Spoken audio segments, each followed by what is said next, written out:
All right, and from Conneaut High School, the Dragons taking on the Eagles on a perfect night for football. Temperature in the 70s, blue sky, not a drop of rain, and natural grass on top of all of that, or underneath all of that, actually. You know how much you love your grass there, TJ. Oh, I'm old school all the way here. What a beautiful night for football. TJ, I just got to check you on this. You are 81 degrees. Is it that warm? It is that warm. Wow, we're sitting in the shade. We're in the shade over here. Yeah, we are. So it probably is in the 70s right in our immediate area, but we're happy with the weather, and the Dragons are going to be in their away white jerseys with blue pants. Conneaut wearing black with white numbers and blue trim. Just to give you a bit of a visual, the Jumbotron is working. Yes. It's a new era for Dragon football this year. Coach Corbar, we'll call him Cricky because everybody else does.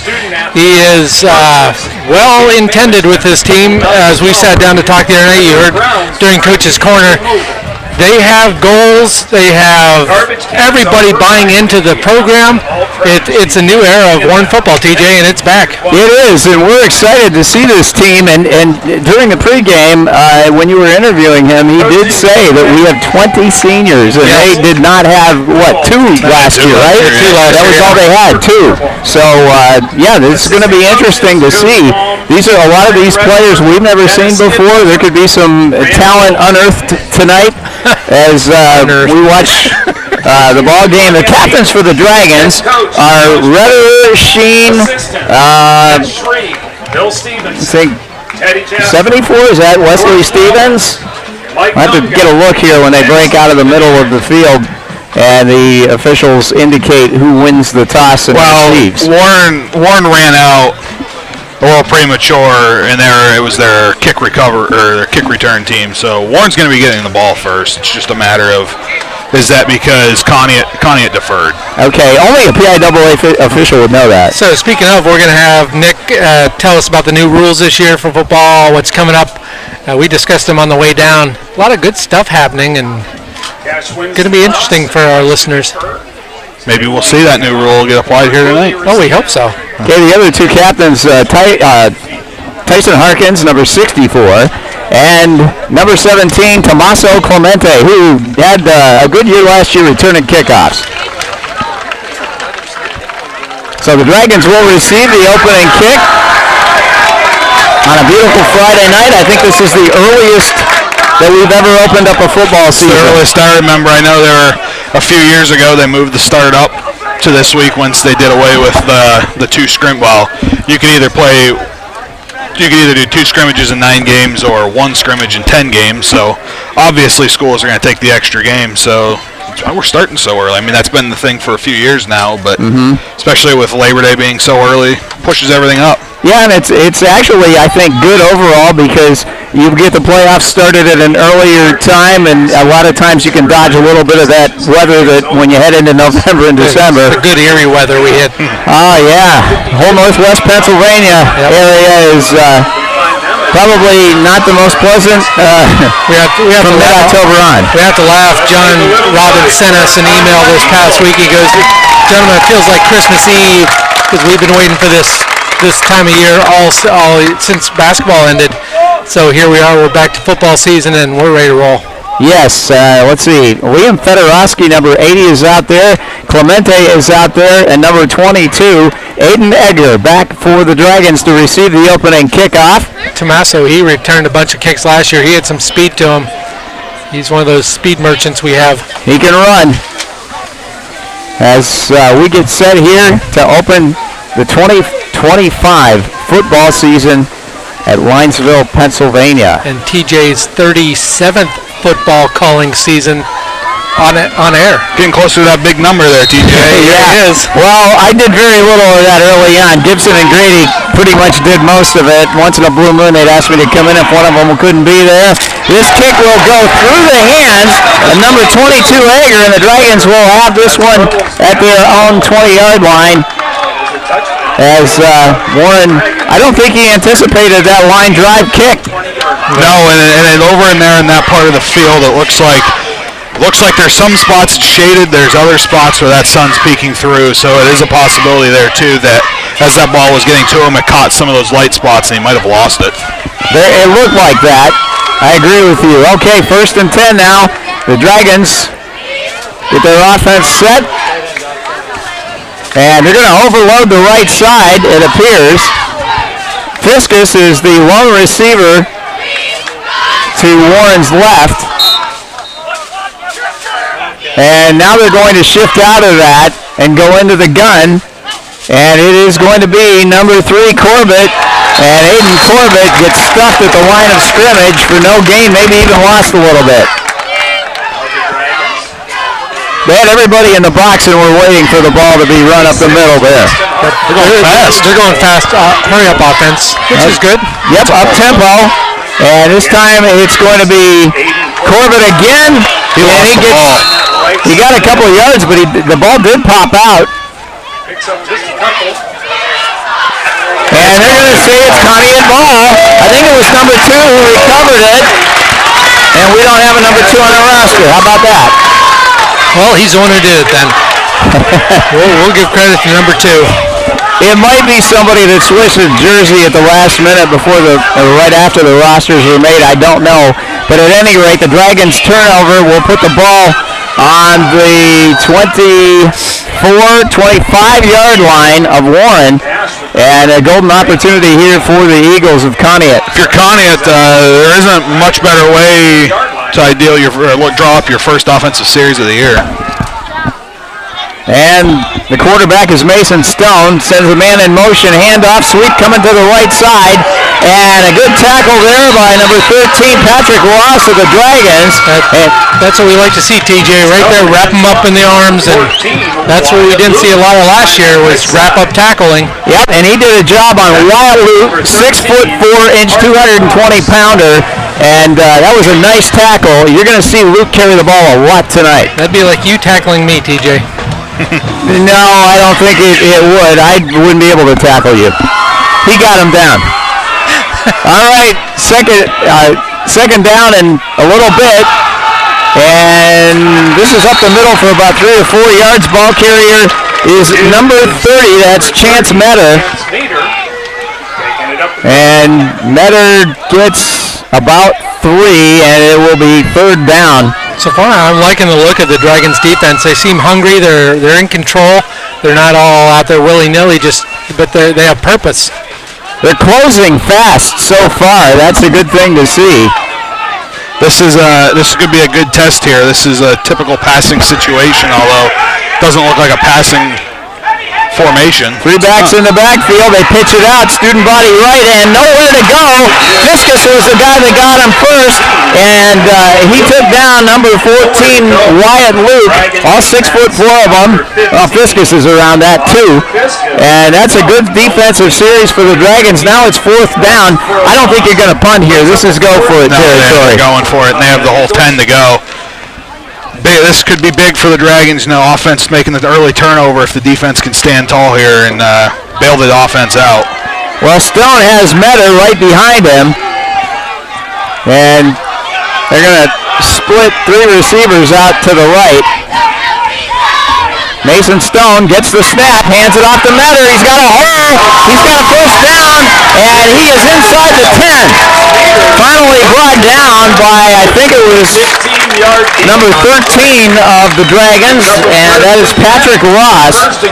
That's a good play call there by the Eagles. They send trips to the near side, twins to the far side, and they hand it off.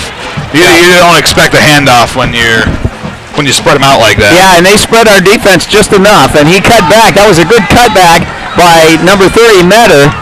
And the Eagles are looking at a 1st and goal here from inside the 10. And they're going to hand it off, and it's an easy score. That is number 4, Aiden Ford, and he opens the scoring for the Eagles with 8:57 to go in the first. And once he got through that initial wave, there was nobody who was going to touch him. First touchdown of the year. Nice piece of running by Aiden Ford. Yeah, gotta give him his kudos on that one. He saw that hole and cut right through it, and then the rest of the way there was nobody there. So they will try for 1. And the kicker, Connor Blood, number 8. Next 3. Oh, Nick Strait. Holder on the play will be Mason. He has also changed jerseys. And Street's kick is up, and it's good. With it 8:15-7 left to go in the first quarter. The score is Conneaut 7, the Dragons 0.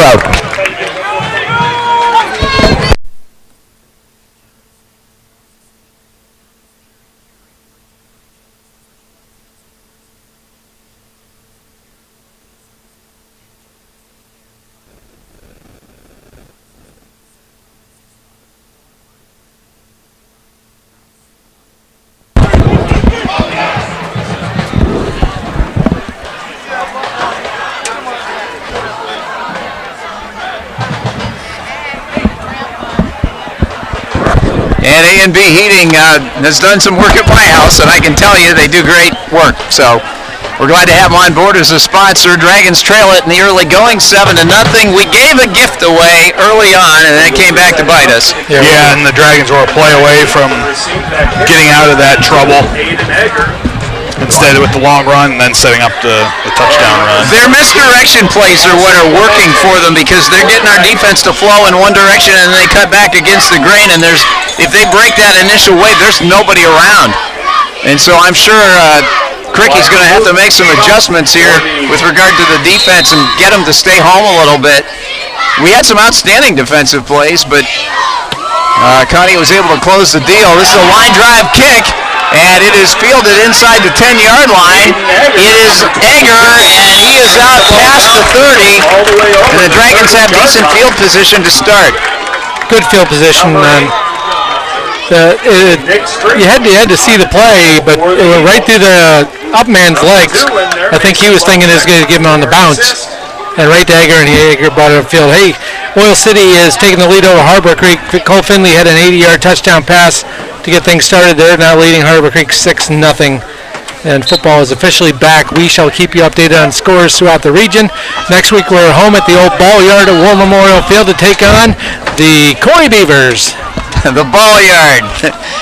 We've got old-fashioned ball yard here, natural grass, and the Dragons are going to snap the football. They send one man in motion. That is Charlie Blum. And he settles in, and Sheen hands the ball off, and this is Corbett. He's driven out of bounds after about 3 yards. Able to pick up a few yards before being chased out of bounds by number 14. Aiden Corbett, number 3. He's not big, but he is powerful and he is quick. Yeah, if he didn't get hurt last year at that game against Titusville, he had a little over 400 yards rushing on the season. I think he had 2 touchdowns. So he's only a sophomore, so he's gonna be fun to watch in the next year, this year, next 2 coming years also. That he will. The gain was actually 5. They're gonna send Fiskus split wide right and a full house backfield as Brady Sheen waits for the football. He of the fluorescent green shoes and hands it off, and this time it's Egger. Egger looking for a hole, and he is not going to find one as they stand him up immediately. There was nowhere to go, strung the play out.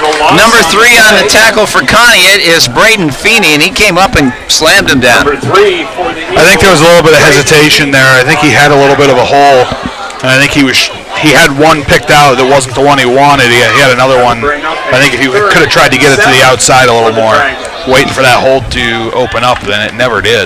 Yeah, the east and west stuff is great when you find an opening, but a lot of times you get strung out and it can be a loss on the play. So the Dragons are looking at 3rd and at least 7. And again, they send Blum in motion. You have the orange fluorescent shoes, handoff, and this is going to be Corbett getting out to the 40-yard line, but that will be short of the first down. Do you go? No. Nope, you punt. I think they're going to go. They got a yard to go. I wouldn't go for it, but it looks like they're going to. If you had a bigger quarterback than what Sheen is, you could line him right up under center and just move and go, but he's not that big. Of course, you're running behind Hayden Lilly, who's a very big young man, but he's all the way off to the left-hand side. So 6'1". You'd have to follow Jacob Redder up the middle because he's your center, he's your leader. 6'1", 320 is Lilly. Nicest guy in the world too. I talked to him the other night too. Sheen waits for the snap. They send Blum again in motion and hand the ball off, and it's enough for first down. Here the line is Corbett. Corbett lost the ball. The Dragons will keep it, though. That was a nice alert play by number 30, Metter, to jump on that ball. Otherwise, it's another turnover, and he just spared the Dragons and their fans a lot of misery. Yeah, you got to be more alert and aware of where you have that ball. He saw open field ahead of him, and that was his number one priority. Is he was trying to score on that play. Once he got through that initial surge, he was trying to score, and he got a little careless with the ball. He catches a big break and saves himself a chewing out from the coaching staff. Oh, he'll still probably get it. He's still going to hear. Yeah, that's 2 fumbles tonight, so we'll talk about that on Wednesday with Coach, and on the coach's corner we'll address that.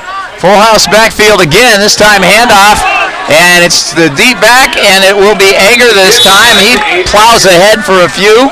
I'm enjoying the play calling so far. It's easy. It's right up the middle. It's eating some clock. You're running behind your big beef eaters up front. Love it. Well, they've got some new linemen, and it looks like a couple of these fellows have hit the weights as they have. And they're firing out low, which is going to get you a lot better leverage, and it's working so far for them.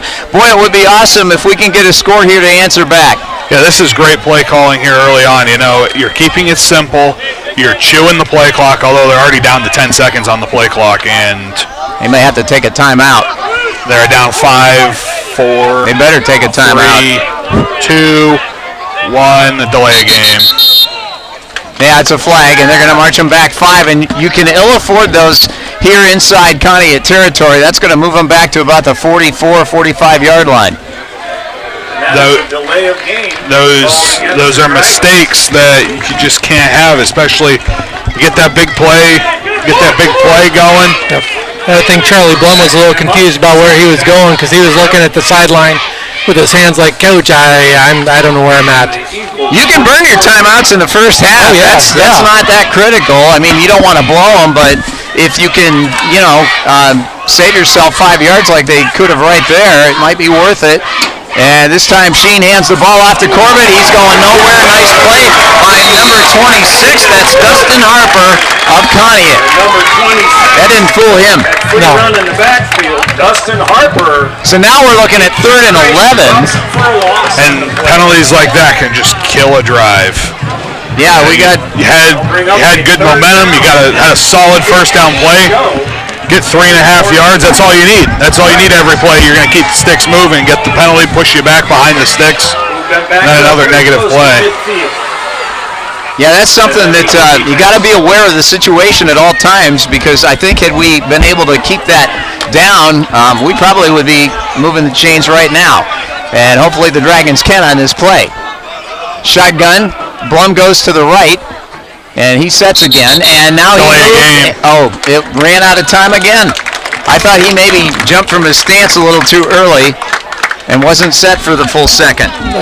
One of these coaches over there have to keep an eye on that clock, Nick. You gotta, and you don't have, there aren't visible play clocks here, so someone has to be watching the back judge. Okay. At 10 seconds, he will put his hand in the air. At 5 seconds, he will count down like a basketball official at the chop. So the Dragons marching backwards. They're now at their own 47.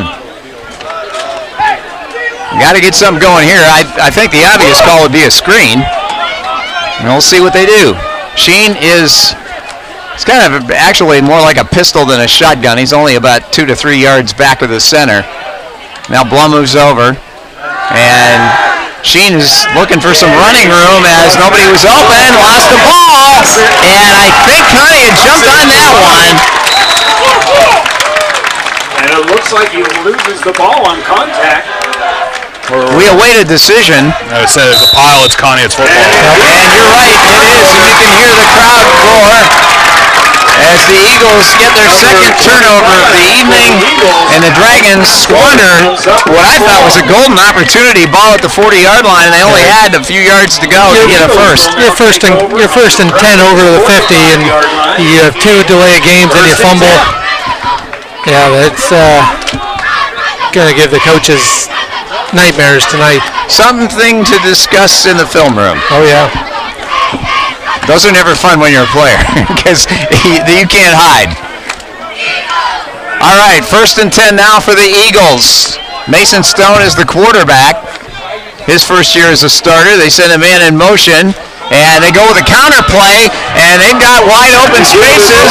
Number 4 is Ford. He's down the sideline, driven out of bounds, but not until he crosses the 20, and it will be a 1st and 10 for Conneaut. 11, Chris Orth for the Dragons, able to knock him out of bounds. We are getting fooled on those counters tonight. We got to stay home. For the Eagles. I think they've trapped the tackle more than All once. the way down to the 20-yard line.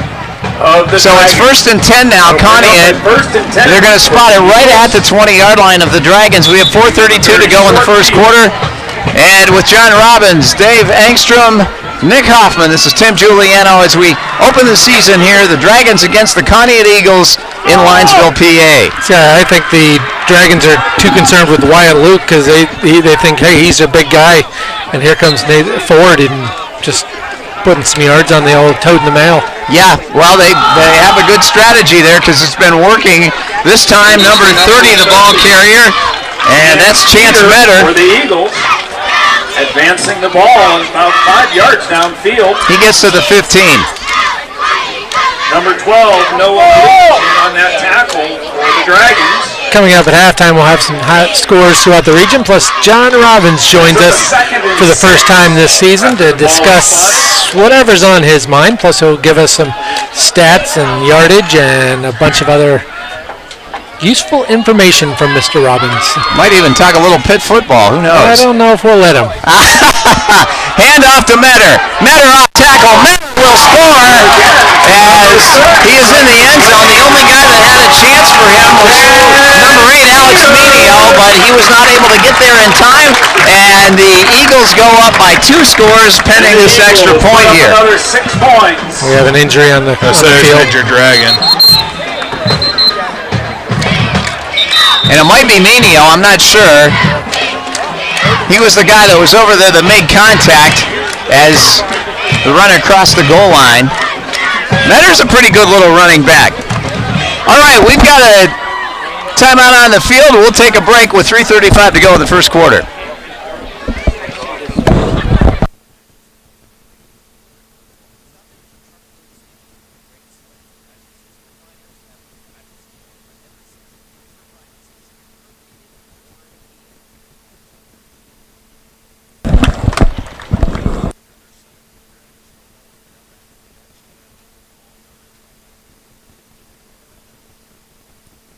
Back in the old ball yard here.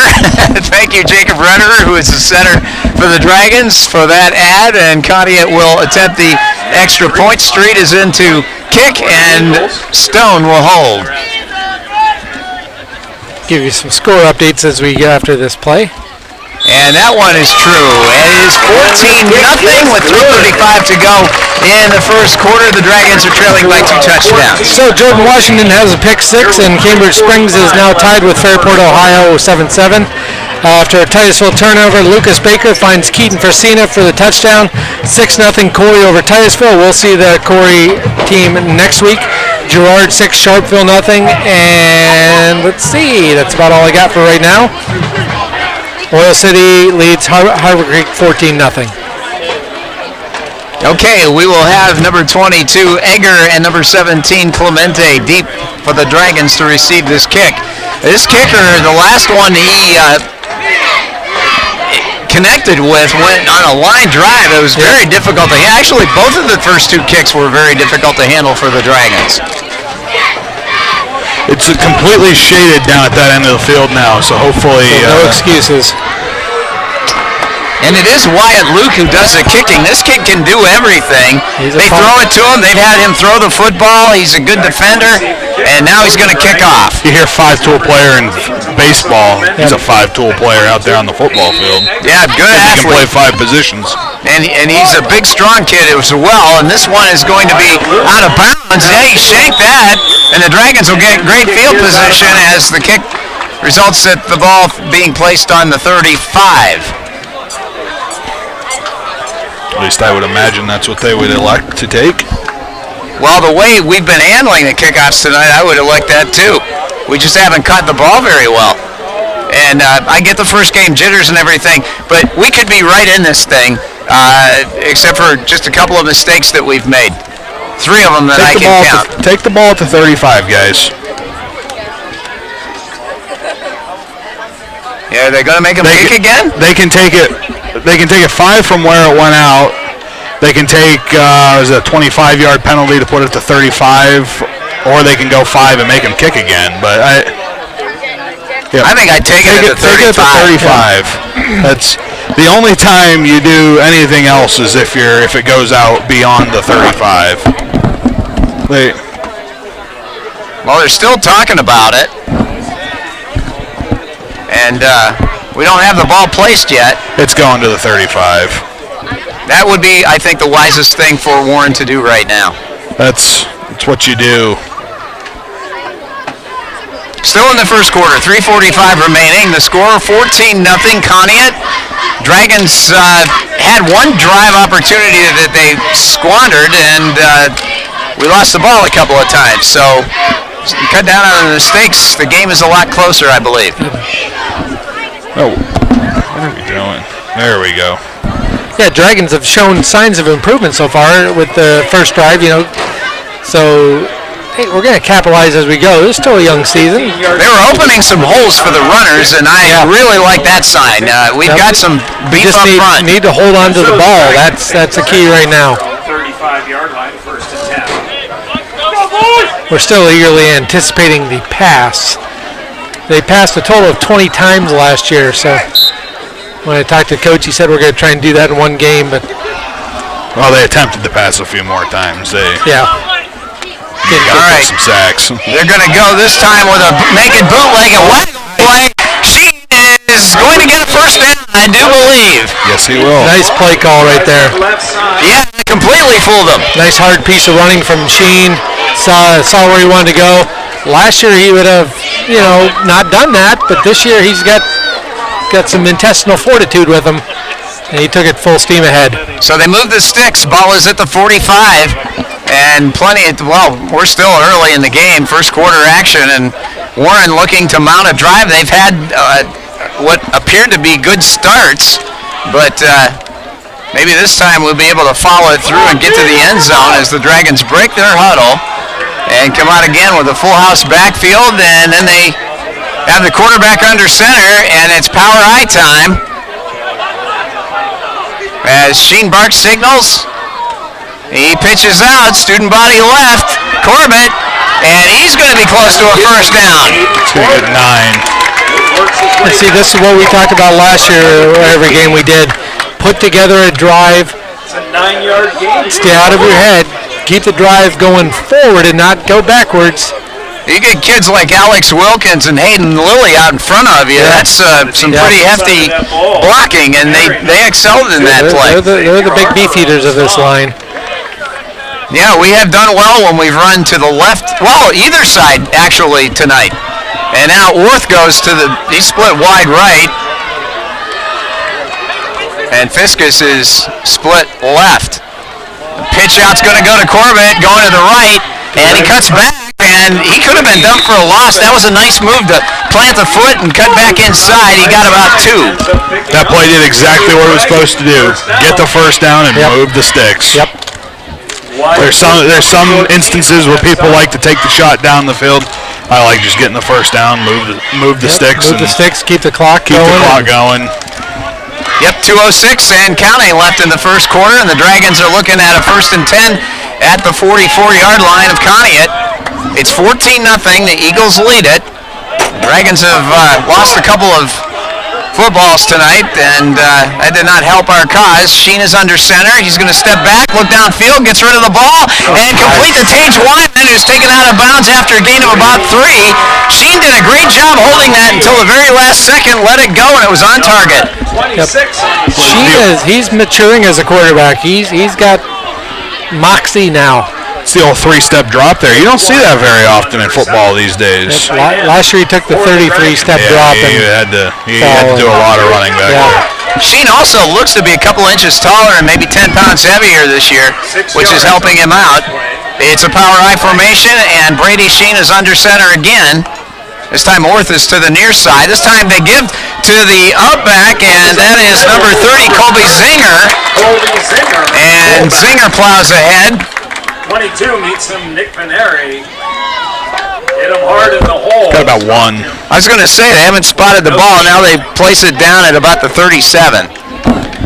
What is Zinger? TJ, is he Colby Zinger? Yeah, what's his stats? He is a junior. He's 5'10", and I don't have a weight for him, but he appears to be probably about 180. Okay, that's solid. And so the Dragons are looking at third down and a long 3. And they're in the I formation, and everybody in the box for Conneaut. Pitch back. Corbett cuts back inside. He may have it. I think he does. Well, yes, he does. Yep. Good. Another good piece of running from Aiden Corbett. Knows where you want to go. Find your destination and go there. First down Dragons as they slowly and steadily move the football inside of a minute to go in the first period. A lot of running backs. You see they'll do a little dancing. They'll try and do here, go there. Just go follow, go through your hole and get where you need to be. Well, a lot of runners say their most important asset is vision, and you saw that exampled right there as he saw that crack and didn't have a long time to hit it, but he got there. And again, they go with a run, and this time it's Corbett. He slips and falls down, but he still picked up a yard or two. He did a good job avoiding number 22 for Conneaut, who is coming in there like a missile. That's Nick Paneri. Yeah. And he was in on the last stop before this one. It is a second down. The pickup was a yard. That's sick. Dragons don't have to run another play, and they won't run another play. Nope, the first quarter comes to an end. The score, the Conneaut Eagles 14 and the Warren Dragons nothing. As the first quarter.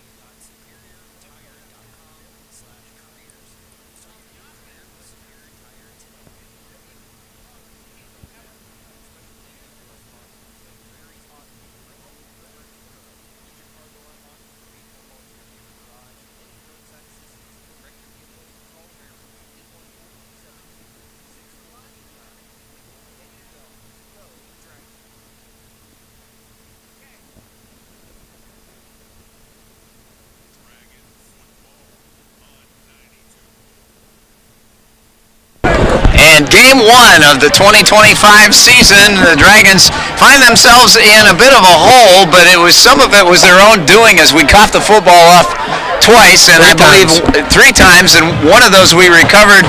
The other 2 led to points, I believe, for Conneaut in each situation, so that does not help your cause when you give the ball away. There's just something in the air tonight, TJ. The band is here. You can feel fall in the air. The trees are starting to change. High school football is back. Welcome to week 0, ladies and gentlemen. It's a great time of year. All right. Like I said, next week we'll be at home at the old ball yard at War Memorial Field up in the Jim Gibson press box. We'll be calling the game between the Warren Dragons and the Corey Beavers, 6:45 pregame. 7 o'clock game time. We'll have a sit-down coach's corner with Coach Corbar just before that, so join us.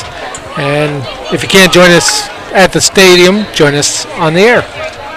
92 gold. Yep. 92 gold. Second down and about 9 to go for the Dragons. And Brady Sheen under center. We've run the power I a fair amount tonight. This time they're going to pitch it to Corbett. He cuts back. He gets through a hole, the only hole that was there, and he gets to the 29-yard line. I thought for sure they were going to nail him in the backfield, but they did not. That was a good job running by him because I think that play was supposed to go to the left, and he saw there was a Eagle defender that came in untouched, and he did a smart thing to kind of cut it back to the right and make something out of nothing on that play. Again, vision, and it was so evident on that play. All right, Dragons just inside the 30 at the 29. It is third down and about 6 as we start the second quarter with Warren possessing the football. Brady Sheen under center, and Corbett is deep in the eye. Goes with a long count. They look like they're going to blitz. They do. Sheen steps up in the pocket, throws it home, just out of the reach of Fiskus. He catches that ball. He's running into the end zone. Yeah, they had the right idea. They got to the right guy, and Sheen was trying to put that ball in a place only Fiskus could catch it just a tad bit high. Yeah, because Fiskus is about 6'4", and he had his hand on it, just couldn't haul it in. Otherwise, that was a beautiful play, and it would have gone, I think, for a touchdown. As it is 4th down and 6, so the Dragons want to keep this drive alive and move those chains. Now let's see what they come out with, and they will stick with the power I. It used to be in the olden days, 1900 dirt, when I was in school, they ran under center with the quarterback all the time and rarely went into the shotgun. Sheen's going to throw downfield. That is for Fiskus, and it was knocked away. Good job by the defender there. That was the safety, number 3, Braden Feeney. Otherwise, we're looking at a possible 1st and goal here. He had him on that one. That was thrown right where he could get it. A little bit behind him. I was saying a nice job on defense. He stayed right with him. Yeah, we didn't fool anybody, but it was still possible if Fiskus can get his body a little more between the ball and the defender, maybe he catches that. I like the call, and I like the execution, except for the end we didn't catch it, but it'll come. He had time. Yep, they'll work on that in practice, and pretty soon we'll be calling that play a lot. Okay, for Conneaut, number 10 Mason Stone is under center as they split twins out to the left side, and we got a timeout. The Dragons saw something they didn't like. They only had 10 players on the field. That was something they didn't like. So that's a good call. A good call from the captains on the field, noticing that. All right, we'll take timeout ourselves here and be back in a minute. First timeout of the half.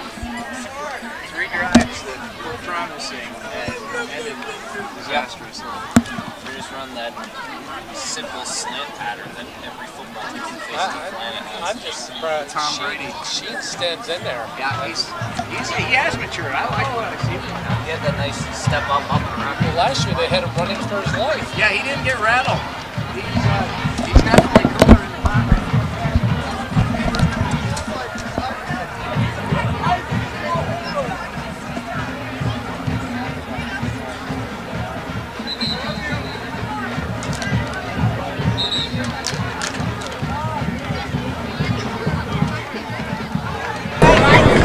All right, back with Dragon football here on 92 Gold. 10:59 to go in the first half. 14-0 is the score. Conneaut leading the Dragons. And the Eagles have the ball 1st and 10. Stone rolls out and hits his receiver. I'll tell you what, Fiskus had a pick 6. The ball hit him in the hand briefly. I don't think he knew that was coming that fast. And the pass was complete. Good job by Orth to make the tackle. So it's a gain of only about 3 yards. But I thought for a split second that Fiskus was going to be running for the end zone. And 5 yards to go for the Eagles. It hit him in the arm or the hand. And that's one I'm sure he wishes he had back, because I don't think he expected the ball. And he was coming from his left defensive end spot. Stone in the gun now this time, and hands the ball off to Metter, and Metter is brought down by Fiskus, I do believe. Oh no, check that, that's Wyman, number 85. On the tackle for the Dragons, Paige Wyman. 3rd and short. It's plays like this that can define a ball game. Yep. And they're going to go no huddle here and just spread everybody out and call the play at the line. Trips at the near side of the field here, and they got him off sides. The Dragons are going to give up a 1st down on that one because they encroached.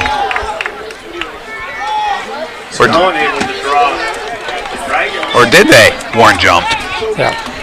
The only thing is unless the umpire in the middle saw it, they're going to discuss it. I wonder if there's a chance, because if there's something that was different about the cadence.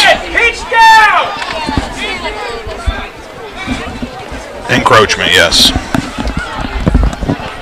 Because it's one of those things, if the center is like lifting his head up.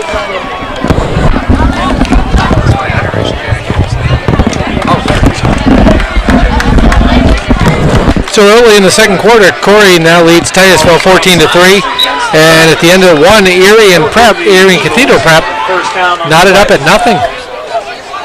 All right, they're going to pitch to number 14, and that is Luke. And Luke is going to be up to the races. And Fiskus chasing him, but will not catch him.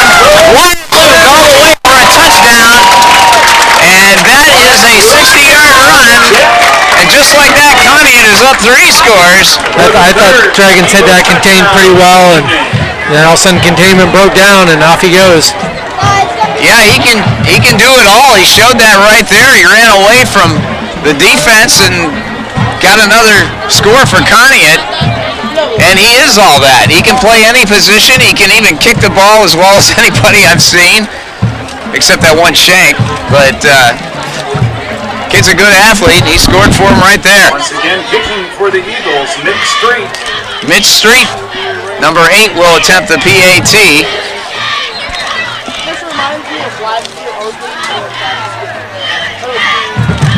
And that kick is up, and it is good, and with 9:38 to go in the second period, the score, the Conneaut Eagles 21, the Warren Dragons nothing.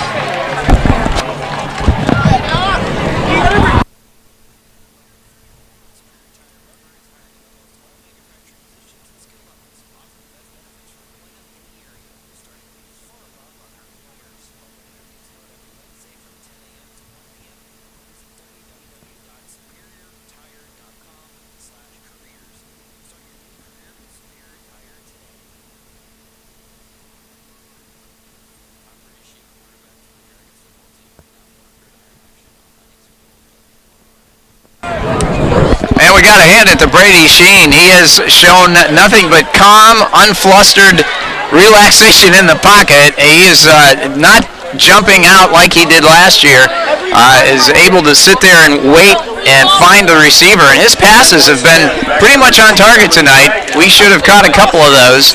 All right, we've got Clemente and Egger back for the Dragons to receive this kickoff, and the guy who scored the touchdown for Conneaut, Wyatt Luke, is setting the ball on the tee. If you just joined us, opening game of the season, Dragons at Conneaut High School. It is 21-0. Conneaut leads right now. And Wyatt's kick is high and short this time, and it will be taken by Clemente. And Tomaso down the sideline out to near the 40-yard line. So, well, he was out of bounds, I think, a little bit before that. They're going to spot it near the 36, I believe. So, coming up at the end of the game, we have our player of the game being brought to you by Mattress & More, again. And our play of the game being brought to you by Warren Surefine. So it's not too early to start thinking of play and player of the game, which we will discuss at the end. So far, Wyatt Luke is a big contender for player of the game. I would say so. Of course, if we can get things going, I think some of the Dragon players can be in contention too. Dragon's run offense is player of the game candidates also. Yeah, they've been doing well. Egger and Corbett. Well, we can't panic. Just let's get a score right now, and just play by play, and things will come naturally. I think if we can start doing that, got to quit throwing the ball away. And pitch back to Corbett. And this time, second effort got him, I think, back to the line of scrimmage. They had that walled off, and it was very well read by the left side of the defense. He might have gotten a yard. Back to the defensive line. The Eagles. So it'll be second down, call it 9. As the Shadows have now covered the field. Warren breaks the huddle. They will send Orth to the near side, Fiskus to the far side. Both of those guys are fairly tall receivers. And Brady Sheen waits for the ball. He'll drop back, looks downfield, lets it fly. He's got Fiskus! Oh, he had it! He dropped it! That would have been a fantastic catch. Defending was Feeney, number 3, but I think Fiskus has a chance at that one. Yeah, he was juggling that one, and I don't know if the defender kind of getting in the way. I still like what Sheen did. He waited, pumped it, then he let it fly, and it was catchable. Now it's third down and 9. He's going to get one. Keep going back to him. Eventually, he's going to haul one in and take it in there for 6. Dragons need to get past their own 46-yard line here. And now Sheen will be in the pistol formation.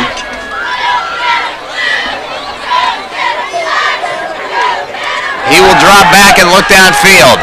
This time he throws, and it is incomplete, out of bounds. I don't think there was any room to really catch that. The ball was intended for Corbett, I do think. He's getting good looks. Better than he got the last 2 years. He's getting some really good look. He's got all the time in the world back there, and it's just he's got it. The receivers and him, they have to be on the same page. Charlie Blum is in punt formation, believe it or not, for the first time tonight. And that means the Dragon offense has moved the ball. This is the first drive that's stalled like that. We had a couple of good drives that resulted in turnovers, and this is the first punt of the evening for Warren. And Blum will hang that one. It will head toward the sideline, and then it takes a bounce in Warren's favor, and it is going to be down at the 32. Now, we had a tussle right there between... So, what I think this should be is I think this should be hurdling. Yeah. Down here at the 35-yard line. I don't think they're going to call it, but I think that same player was holding in the middle of the field as well. That should be hurdling. Well, Johnny Sander and Orth got into it right in front of the ball. So we'll see what they finally rule here. It's not a penalty you see very often. I think we were waiting for you to call hurdling one year. They're going to call a block in the back. That would have been Orth and Sandow right in front of it. That's where the flag went. I want to see. They're calling a block in the back against Warren. And that would be on Orth. I wonder if they're saying that's why, but it looked like... That's why he hurdled? He hurdled, I guess. You're still waiting to call a hurdling. Yeah. That one game you weren't at, we had a hurdling. Okay. What was it, the playoff game, I think it was? Yes. Yeah. Corey and Northeast? Yes. No, Corey and... Hurling, it was Corey and Fort LaBeouf. It's on the extra point. Yeah. Illegal use of hands. Okay, Conneaut with the football. It's 1st and 10, and the ball is at the 33-yard line. 8:20 remaining in the first half. 21-0 the score. Dragons trail by 3 touchdowns. Mason Stone gets the snap, hands the ball off. This is Metter, Gives to number 30. and he is dropped after a pickup of about 2 yards. On the right side of the line. And it is Wyman in on the tackle along with 55 for the Dragons. And that is Still able to Stearns. 3 yards on the play. That will bring up Wyatt Stearns, who weighs in at 325 at a height of 6'1". They cannot move him out of the way. He made the stop right there. And now they'll go into a spread formation. Stone is in the pistol, and he sends Wyatt Luke over to the near side of the field. And they're going to throw him a screen, maybe. No, they got on the field. One back, and he falls down at the 22. Aiden Ford is the receiver, and he sets Conneaut with great field position in Warren territory. Turf Monster helped out the Dragons on that one. He started losing his footing. Yeah, he had a whole lot of green real estate ahead of him. Yeah, we got fooled on that play. Everybody got sucked in, and he just took off running all alone down the field, and really should have scored, but he got tripped up by, as you said, the turf monster, or the grass monster in this case, and Metter gets the handoff, off tackle play, breaks a tackle, and is finally dragged down there by number 5, Carter Campbell, with a little bit of help from Noah Bleach. But that was a gain of number 30, Colby Zinger. about 6-7 maybe. On the stop.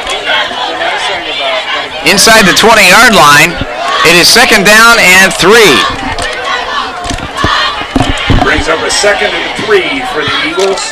Well, the big plays have really hurt us as of late, and this time Stone fakes the jump pass and hands the ball off, and this is number 4, Ford, and he's going to get knocked out of bounds by Noah Bleach and Tommaso Clemente, as well as Orth. See where they put the football here. Dragons are getting a little more aggressive on their tackling, but they don't want to get too aggressive near that out-of-bounds line, but you like to see the aggressiveness coming out. It's inside the 10, so it's first and... No, it's just outside the 10, I'm sorry. So it will be a first and 10. They can technically get a first down without scoring here. So the Eagles will spread their receivers out, and number 4 is Ford, and Luke is 14. And they're going to throw a screen, and underneath screen, and that's number 25, Pat scores, and he gets down inside the 5-yard line. Going to be second down and goal, or second and... Patrick Ross on the stop for the Dragons. Maybe 3, 4. Boy, it would be huge if the Dragons can get a stop here. Got a parachutist out there in the sky, don't we? Oh, yeah, we do. All right, Mason Stone waits for the snap. Trips out to the right side. Dragons showing blitz. Here they come. Handoff goes left. And the Dragons stack that one up. Good job by the right side of the line for the Dragons, number 52, Oyola, and 85, Wyman, in on the tackle. Wyman and 52, Sebastian Oyola on the stop. Boy, that's a great view if you can get it, but he doesn't get to watch much of the game. Just a snippet of it. I'm trying to think what those things are called, because there is a motor on that. Parasailers? Yeah. Thing. All right, Mason Stone is going to be... Oh, he broke a tackle, threw the ball, and is it caught? Yes. They're saying touchdown. Oh, my God, that was a great effort to break a tackle of one of the Dragons who had nailed back there, and Stone showed great balance and strength. He kept his poise and threw the ball, and I still don't know who it was that caught that. Was that Wyatt Luke? I think it was. He was... The ball was thrown low, and Luke made an attempt and dived at the ball and caught it. And Matt Street is in for the extra point.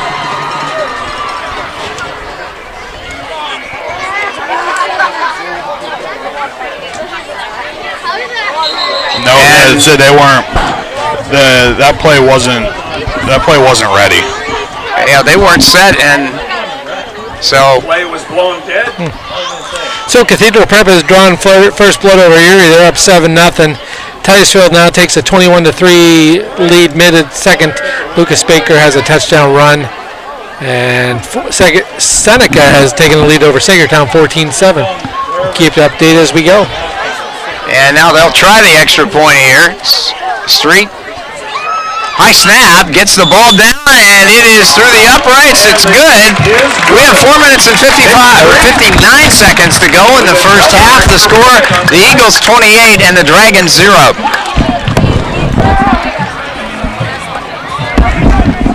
Oh man, this is starting to really get depressing. Someone's mic is on.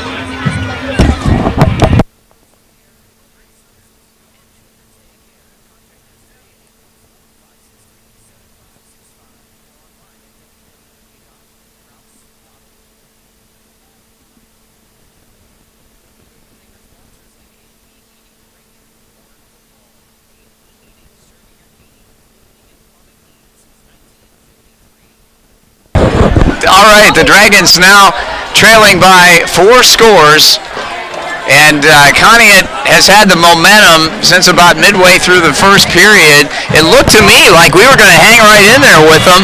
We coughed the ball up a couple of times. That led to Conneaut scores, and then Wyatt Luke's 60-yard touchdown run off a screen pass, I think, was the thing that really swung the momentum, and now the Dragons are trying to dig themselves out of a hole. Tommaso Clemente is deep along with Aiden Egger. And Conneaut will kick off here momentarily. And doing the honors from the tee, number 25, Alex Pascors. He is a 6'3 senior. So it looks like Wyatt Luke's kicking days are over, or at least for tonight. Number 25, Alex Pascors, kicking off for the Eagles. If I don't recall incorrectly, I think he was doing some kicking for him last year, and the ball goes out of bounds. And that's going to be, I think, 1st and 10 from the 35 if you're Warren. Yes, you are taking that one from the 35. Yeah, because it went out, what, the 32? No, it was the 28. 28. So, 4:59, plenty of time to get something going here for the Dragons. So John Robbins joins us at halftime with scores and stats and no pit knowledge. He's on a pit fast right now. He's on a fast. A pit fast. A pit fast. Which means he's not talking pit for the. Doesn't want to jinx him or what? Till September. Well, that's only a few days away. All right. Back to the present. Dragons will snap the football at the 35-yard line. And I know one thing we'll talk about, TJ, is the new Notre Dame logo. Oh yeah, I like what they did with it. Not that they won't use the old one. That's still classic, but A false start. that's not helping the Dragons at all. We have at a couple of crucial times already made some errors that have led to Mental errors. drives being stalled. And the one was where we had a 3rd and short situation, and then it put us back in 3rd and long, and we just never recovered from that. Otherwise, I think we'd have had a touchdown on that drive because we were controlling the football, we were controlling the clock, and the offensive line was opening holes for the runners. We didn't have to throw the ball on that drive. And so Warren now in the pistol, and Sheen is waiting for the snap. Fiskus splits to the near side, and Wyman to the far side. And Sheen lets it go. And it's way over everybody's head. That's the same play they tried to throw last series. And it was a square, not a square out, but just a corner route by Corbett. And he beat the defender. It's just there was no room for him to catch it. You think if he had enough time, he could do a little pump fake, let Corbett make a move, and go down? Oh, yeah, out and go. Yeah. Because he had his man beat. He just overthrew him. Okay, it is 2nd down and 10. No, it's 2nd and 15, pardon me. And Sheen under center now, power I formation. And they're going to give it to the deep back, and that is Corbett. And Aiden Corbett will get about 3 yards. Number 2 for the Eagles, Mason Welchek, right there to make the stop. So there will be another opportunity here, most likely, for the Warren passing game to try to get something going Short here. gain of 3 yards on the play. I don't know if it's just me or have we not run Corbett in a rollout where he can either option throw it or run it? First play of the game. Okay, that's right. We haven't seen it I since, haven't though. done anything with it since. I just wonder if that might work for him. If we can get the running game going in the second half and then work off of that. Timeout, Warren. All right, 4:11 to go in the second quarter, and we'll take a break. With 4 minutes, 11 seconds.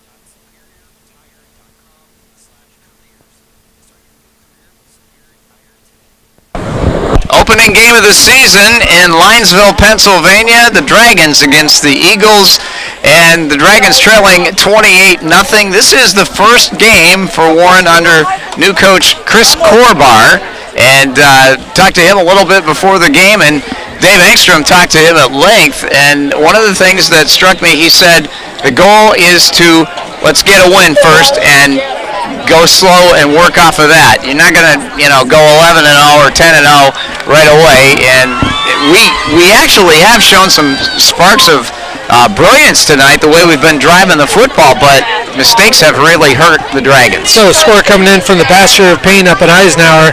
Reynolds leads the Knights 24-13 in the second. So we're keeping up to date on that game. Eisenhower with their combination with Young's-O, so I watched them scrimmage Corey the other day.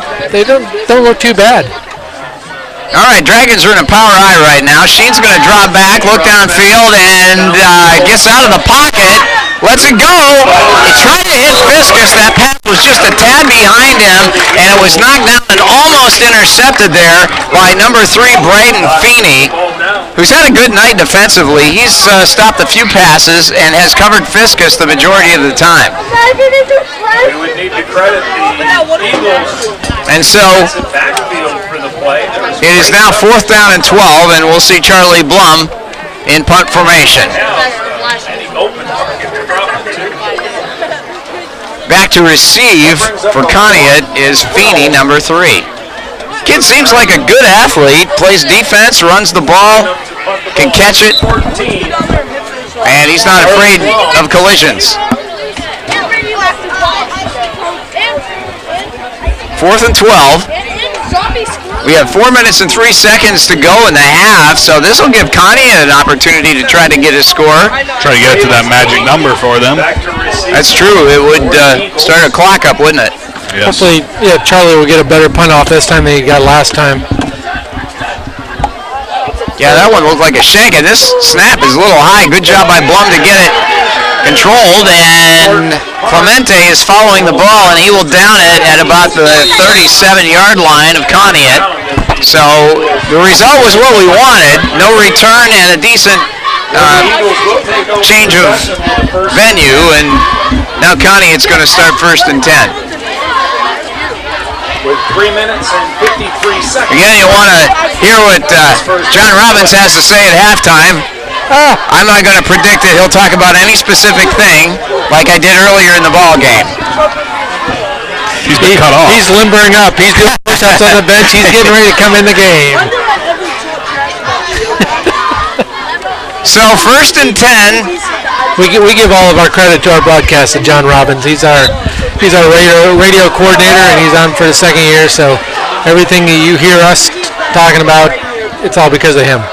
Yep, he makes it possible here, and a handoff up the middle, and a nice gain there for Metter, or Mater they're calling him, and that's a gain of about 6, maybe, and it will be 2nd down. I've been saying Metter because there was a football player for the Rams back in the 60s, I'm dating myself, named Ed Metter. He was a great safety for LA, wore number 21. Okay, TJ, I'll give you credit. You made it to almost the end of the first half. Almost to the end of the first 60s and half. 70s reference. You are now on a 60s and 70s reference fast. No, it was pretty slow. Nope, you're on a fast now. You're cut off. So cut off. Only Nick and I can talk about things now. 2nd down, Dragons will blitz. Stone steps in the pocket, gets it away, is caught, and that is number 3, Feeney, and he is being taken down there by number 80 of the Dragons, and that is Fredorowski. Quarterback took a nice shot back there. Yeah, I was going to say, I didn't catch who it was, the Dragons, but if he could have gotten there probably about a 1/10 of a second sooner, they were going to have a nice sack, or at the very least maybe impact the flight of the ball, but he got it out strong just in time to the receiver over the middle. Cullen Blair applied the pressure. We got a timeout, Conneaut. Well, the Dragons, they did not give up a score. I thought maybe that one was going to be off to the races for a TD. Fortunately, it did not happen that way, and Conneaut will have the ball, though, in Dragon territory. So the lights are on. It is very comfortable here. This is ideal weather for anything you want to do outside. Oh, yeah. I'm glad it's not 90 and sticky out. Let's see if we can get you some scores. Girard leads Sharpsville 12-0. Oil City is now leading Harbor Creek 27-7. Highland of Ohio leads McDowell 28-0. Cochranton leads Iroquois 12-6. Keaton Frasina picks 6 is third, and now Corey leads Titusville 35-3. Let's see what else is happening around the area. Maplewood 8, Union City 8. The Bears scored in the final seconds of the first half. Cochranton 6, Iroquois 6. Reynolds is leading Eisenhower, as we said. So we'll keep you updated with scores as we go. And week 0, football in the air. We're grinning. Mason Stone is running around directing his team. I think he's changing the play here. He's under center. We'll pitch it out, and Ford's going to run to the right side. He's got a first down and still going. Tough to tell where he actually stepped out. It's probably going to be around the 10. 11-yard line before getting knocked out of bounds. And so that will give him a first down and 10 as they will spot the ball at the 11. And the Dragons have got their hands on their hips. They're getting a little bit tired right now. And it is tough when you have to have your defense on the field for so many plays. You have the physical fatigue of chasing them, and you have the mental fatigue of trying to figure out where they're going play after play. Now it's shotgun, and Ford is in the backfield behind Stone. Stone waits for the ball, and they send Luke in motion. Counter play. And this is going to be slammed back after a gain of about 3 or 4 yards. In on the tackle initially was number 55, Wyatt Stearns. All 3 1/4 of him. And he shut that play down immediately. So Fort LaBeouf is continuing their winning ways. They're leading Meadville tonight 20-7. We watched Fort LaBeouf and Corey in the playoffs last year. And what a thrilling game that was to have on the air. That was a great game. Last second field goal hits the bar. Yeah. Never saw anything like it there, and may never see anything quite like that again. All right, second down and 9. And they pitch out to the left side. Ford's got it, and he will get into the end zone and scores. And now, pending this extra point, could be running a fast clock in the second half. He showed good speed getting that corner, too, because Warren's got Clemente out on that side. He's pretty fast. Yeah, good piece of running there. Was that Ford, you say? Yeah. Yep, Aiden Ford, number 4, 5'11", 181-pound junior. And Street is in for the extra point attempt. They've made them all so far. And this one looks good as well, and it is. And so now with 1:51 to go in the first half, the Eagles have taken a commanding lead 35-0 over Warren.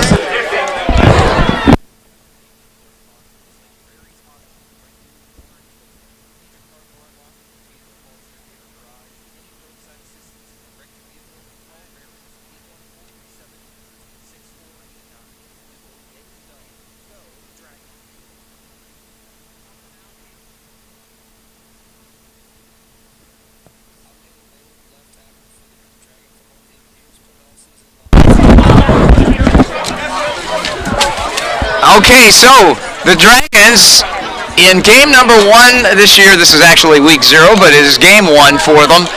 Started out, things were looking pretty good.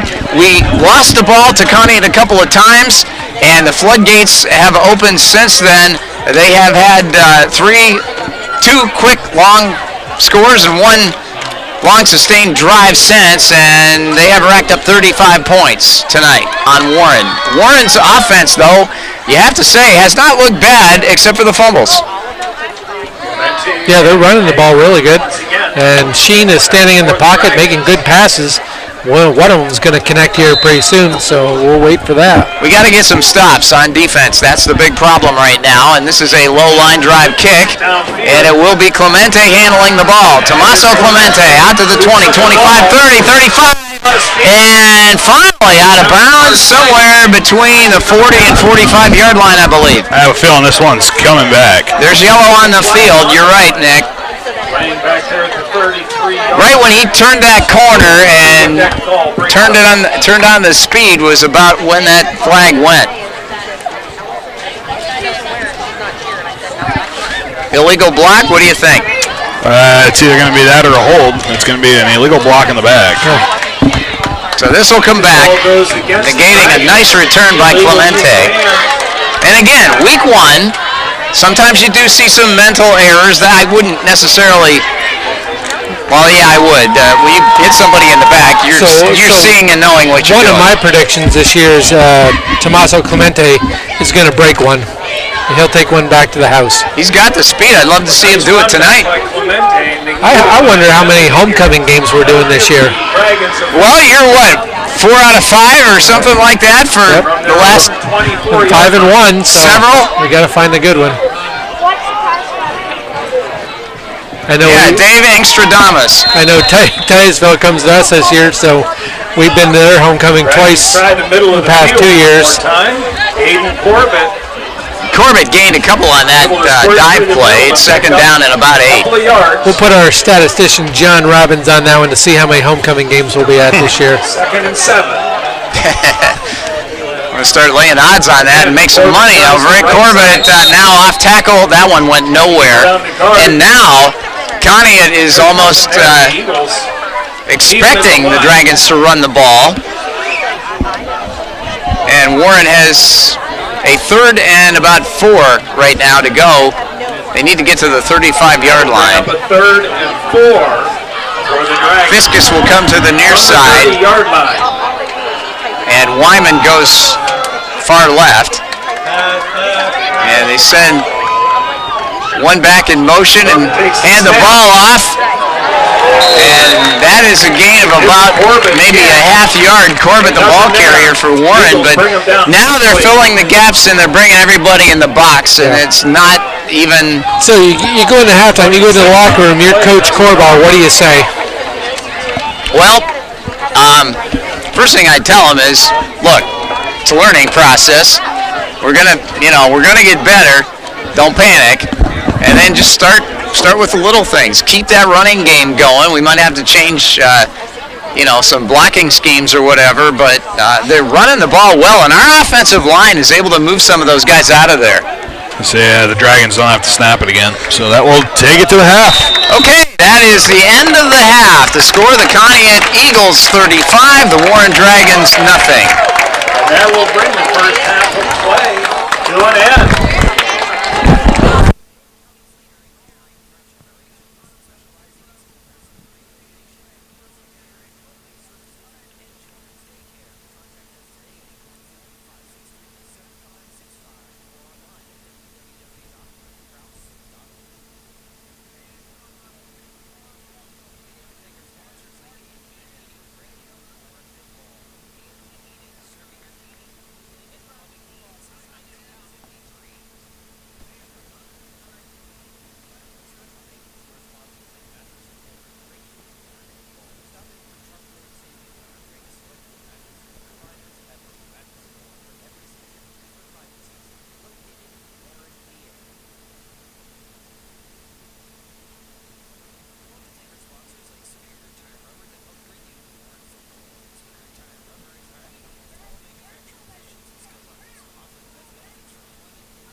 Lyonsville at Conneaut High School. It is 35-0.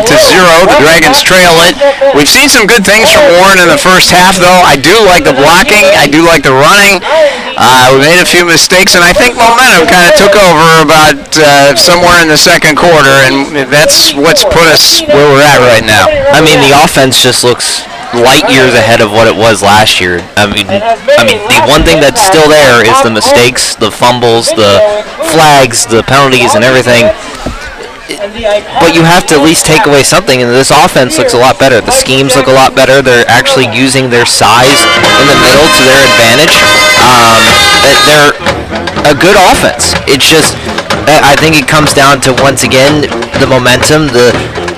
When things get to 20, 21, 22 game long losing streaks, you look for the first thing to go wrong, and then it all dominoes from there. Yes. I mean, if this is a bigger kind of example, but I mean, look at the Bills by the time they got to their fourth Super Bowl. They were looking for the first thing to go wrong, and when it went wrong, everything tumbled from there. Yeah, a cascade of bad things happened. Yeah, and that's no fault of your own.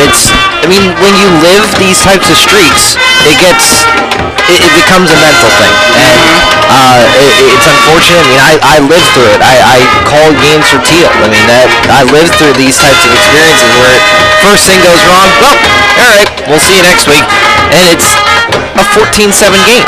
You're still in this thing, and it's hard, but you just gotta keep working through it. I mean, when you look back in the film room, you had a wide open run through the middle of the field that could have been a touchdown. I mean, Aiden Corbett coughed out the ball at the end, but I mean, one step faster, he's into the end zone. Yeah, and that's a huge play that they never had all of last year. Mm-hmm. And I mean, Corbett looks really good.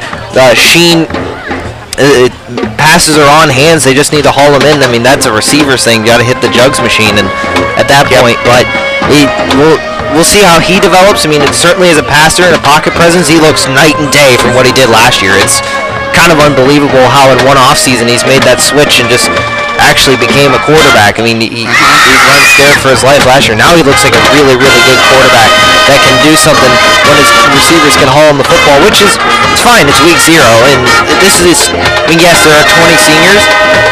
The core of this team is still young. I mean, Corbett's a sophomore, and Sheen is young, and you got to remember all these sorts of things. I mean, they haven't played a lot of football. I mean, even in tight spots, especially in most of these games. So we'll see how they go. I mean, Sheen's 1 for 7 for 6 yards, but he's hit the receiver's hands 4 or 5 times. I mean, those are completed. He's 5 for 7. So this is a lot different ball game if those are hauled in. Aiden Corbett 16 for 56. I mean, he's on track to get over 100 yards today already. Sheen 2 for 7, and then Egger is 2 for 2, and Colby Zinger is 1 for 1 on the rushing. Now for Conneaut, I mean, it's running back by committee. I mean, there's a guy that has a load of the carries, but for yardage, it's all kind of equal. I mean, the leader's 8-4 with 5 for 69. He averages 13.8 yards per carry, has 2 touchdowns. Wyatt Luke 3 for 55, 18.3 yards per carry, and then their bell cow back 9 for 57. Chance Meter, 6.3 yards per carry. Meter and Luke haul a touchdown each, and then Mason Stone, who's only a sophomore, 5 for 5, 86 and a touchdown. I think the other guys are helping there a little bit. Yeah, I mean, it helps that you're able to set up the pass game, and that's what you want as a young quarterback. You want to give the sophomore easy plays. Be like, all right, we're running a play action, and he's right over the middle of the field. They're all clogged in the box, and you can just throw it downfield. I mean, that's exactly what you want for a young quarterback. But he has the frame to really be something special here at Cash, and he's a pretty good prospect. He has an arm there, and he's an athlete. I mean, he can move around that backfield, great backfield presence. And, I mean, in a system they run where it has a lot of wing tee tendencies but is spread based, it's very nice for him. He can really kind of have fun with it because they're going to have the running backs to set up the pass plays, and he'll do very well. They do a great job with counter plays, and they get Warren going in one direction, and then boom, they're coming back the other way, and there's usually an opening there, and sometimes if you do it right, you don't need to push anybody out of the way. You'll just trap them, and they'll go where you want them to. Yeah, and they also do a good job running power as well. It's not like they're all counter and finesse. I mean, what the whole point of running counters is that you're able to run the football power, and you're ready to run the football up the field. You set up none of that, you're never running counter successfully. Right, you've got to get the basic stuff first, but then when you start doing that, then that makes the whole defense nervous because they don't know what you're going to come out with. Yeah, I mean, this just goes to the program that coaches Bill here at Cash, and I mean, we saw it last year. It was kind of their coming out party as a program. I mean, they had their explosive athletes. They were able to make plays and, made the playoffs, but, I mean, you got to take that next step. And Conneaut was a D10 contender when they first opened, and when they first merged the school districts. So you got to remember that that's their standard. I mean, the standard is set for this program. So, I mean, it's the climb back, and I mean, he's done very well, and I don't think it's really fault to the Warren Dragons. They're just going against an opponent that's well-oiled machine after all these years. Got some good talent too at the skilled positions, especially, and they've shown that tonight. You know, Dave asked earlier about what Cricky would say to his team at halftime, and I think one of the things that, and I didn't think of this then, but I just did now. One of the things he's probably saying to his team is, don't panic. It didn't get this way overnight, and it's not going to change overnight either. We've got a process we're going to go through, and you need to be patient with it. I think with him is that he's realistic, but he's not painfully realistic. He's not so realistic that they're down. You got to have dreams. You got to have aspirations, and I mean, in that interview, 5 wins. I mean, that's a lofty goal for programs that hasn't won any in 3 years. So it's been a while, and he made it a great point that Warren football is a very prideful.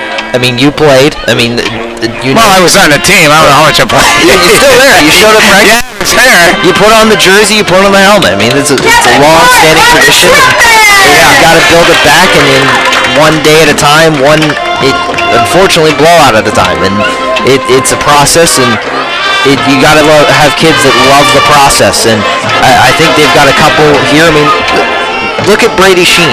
You don't. Oh yeah, he's night and day, like you said. Yeah, you don't get that without being in the weight room late at night, lights are off, and you're the only guy there. Yeah.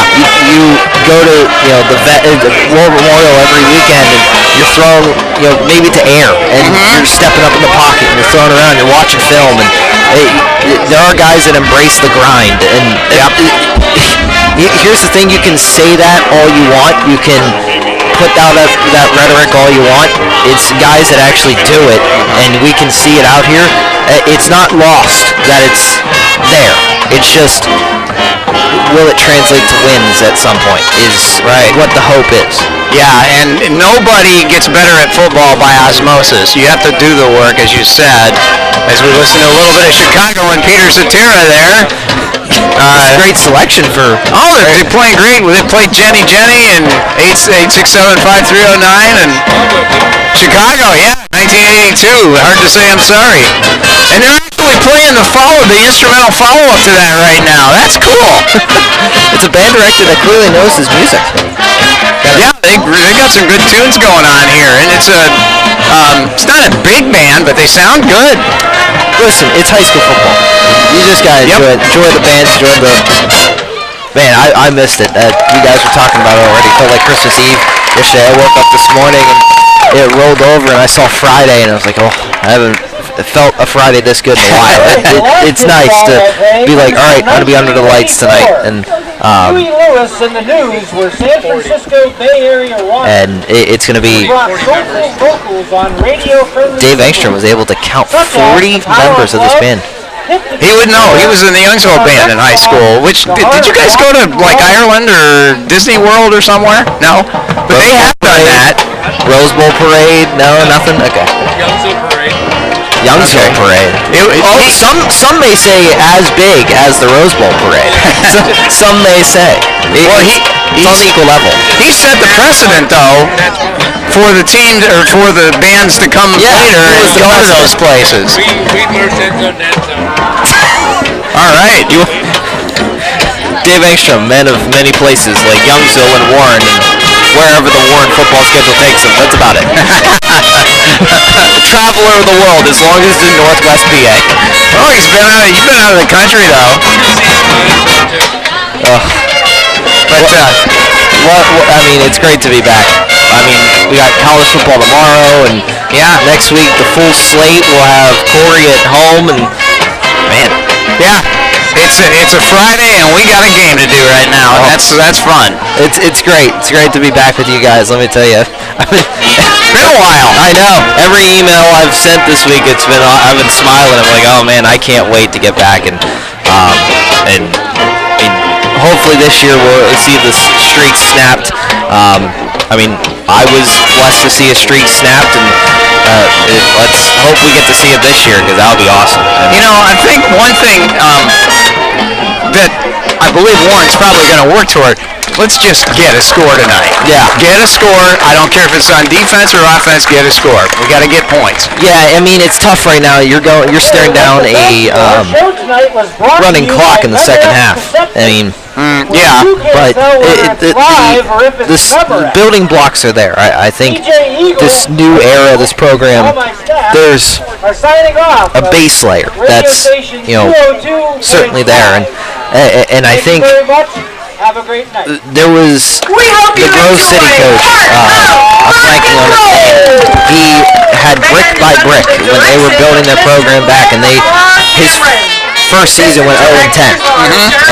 And they talked about this one. They did a great story on this one player that never won a college football game, and they're walking out to practice, and they're ironically playing Teal. They're 0-9, and they ask him, "What's your goal today?" He said, "I'm competing for a PAC championship." That's the type of guys that you need in the locker room, and I think they got a few there that, it doesn't matter what it is, what the score, what the time, what the record, you're still competing to win everything.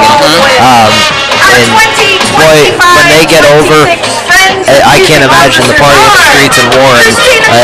It will be awesome. I mean, I think the base layer of this program is built to have something special like that happen this year. Hopefully I'm right. I would like to say at the end of the year that I was right, that we got one. We're seeing evidence tonight that there's capability there. There's a lot of potential, and reminding that these guys a lot of them haven't played together ever before. Yeah, that's also the thing, is that it has been, people forget how tumultuous this offseason was for anybody in Warren. Eisenhower, Warren, I mean, Sheffield, Youngsville, I mean, it's been a hard offseason. Yeah, and Ricky had to get everything ready in a short amount of time. Exactly. Like, it's hard to come to the emotions at the place that you thought you were going to graduate from just closed. Yeah. And it beyond of what anybody else feels, or that's a hard thing to grasp as 16, 17, 18-year-old. Sure. And now you're, meeting new friends and all these new faces, and also you've lost 21 straight games. Yep. That's a lot to take in. You got to give them credit where credit is due. You have sometimes these mergers where Monaca and Center came center out and they won the Whitfield their first year. But both those programs are ones that were competing for championships coming in. I mean, Sheffield's program fell off. Youngsville didn't have a team. And Warren was on the losing streak. And, Eisenhower's been good, but I mean, they're still getting the influx of these kids. These communities need something to bring them together, and these football teams do it. And I think Coach brought up perfectly that this is a sense of pride. Yes. But Dave would be happy. I didn't bring up any Pitt football, which Eli Holstein for Heisman, just so you know. The Steelers are running the North this year, just so you know. Joe Flacco is with not a new saving. quarterback. It's either going to be 13-4 or 4-13. It's either we're going to be good or we're going to be horrible. There's no in between. There's no 9. Talking about the Steelers? Or you talking about Cleveland? Okay. Well, Cleveland, I couldn't even tell you. Yeah, you're right. Probably 3-14, 2-15. Yeah, I just think it's either going to explode or implode upon itself, and there's no in between. Well, Dave's smiling at that. That's my own personal, professional opinion. I mean, we dodged a bullet last night. Our first-round draft pick didn't tear up his knee, only a sprain. So. Be a scathing email coming out this week. A scathing email. I'm so scared. Scathing. Not going to me. Going to me? Oh, boy. Well, I didn't say anything. Much. Well, football's back, and we're all happy about I that. can't wait. Man. This cool breeze now coming in, it's like, wow, all right, we are about to hit fall, huh? Yeah, we'll have some warm days between now and then, I'm sure. Yes, we will. And I mean, hopefully we get to see one-on-one these nights. That's a win. But I mean, if they can keep toting the rock with Aiden Corbett, he's going to have a couple more yards, and I think he could have a real. He's only people forget he's only a sophomore. Yeah. He's rushed for 400 yards as a freshman. I mean, if he can get to 1K as a sophomore through the season, and then have 1,500 by the end of his sophomore year. It's already a heck of a career to begin with. That's more than some of these varsity running backs do. Well, and they also have Egger and Zinger who can run the ball and spell him a little bit. And all three of those guys can block. I mean, I've seen it. So this is the nucleus of a good offensive team, I think. And coach knows it. That's why they're running the football the way they do. It's power eye. It's heavy full house pistol. It's student body left. I mean, they're just throwing more bodies at you that can block, and they can. It's not like they can't block. I mean, that's been evident. I mean, it's just you can't have delay of games. You can't have false starts. And you can't hold guys, and you can't fumble the football. One other thing I noticed that we have, and I think it's going to come around fine as the season progresses, we have big, tall receivers like we've never had before. You got Wyman, you've got Fiskus, and Orth, and all three of those guys hover over 6 feet somewhere. Well, and also that's okay. You had those guys, but we have a quarterback that can get it there. Yeah, they can he can step and throw and get it there. I mean, he has the time now to actually throw it, which is something that wasn't there in the past, and it's we keep saying it. The pieces are there. It's not like last year. It's like, oh, this guy played well. Oh, this guy played well. No, there are pieces that are legitimate pieces. It's not like we're just saying it to say it. You got to be it. You can't be all doom and gloom when there's actually pieces there. So. Yep, and the O-line is looking pretty good tonight, I would say. Yeah, and I mean, Conneaut came out here. They started slow, and to give them credit, they just jumped on the opportunities, and they figured out that, all right, we can't just throw the simple playbook at this football team anymore. I mean, they just did that last year. They just ran out the middle and broke one. Now, this year, they actually have to throw some counters. They have to throw some, reverses. They have to throw some screen passes, this, that, or the other. But, I mean, we'll see what happens in the second half. But Conneaut, we'll see how long they keep the starters in.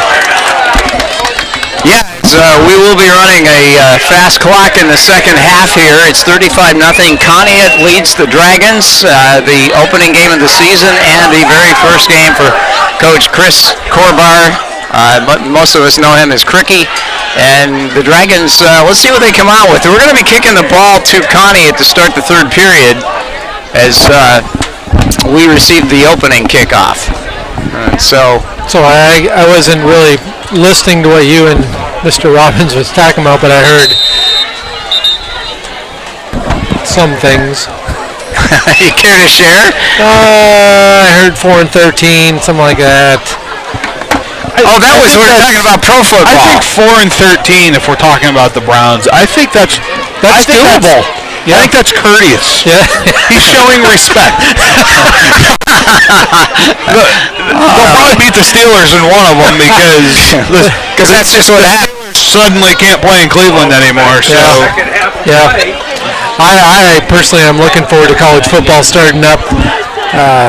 It's no better time of year than the fall when you got high school football, college and pros going, and Canadian football right around the corner.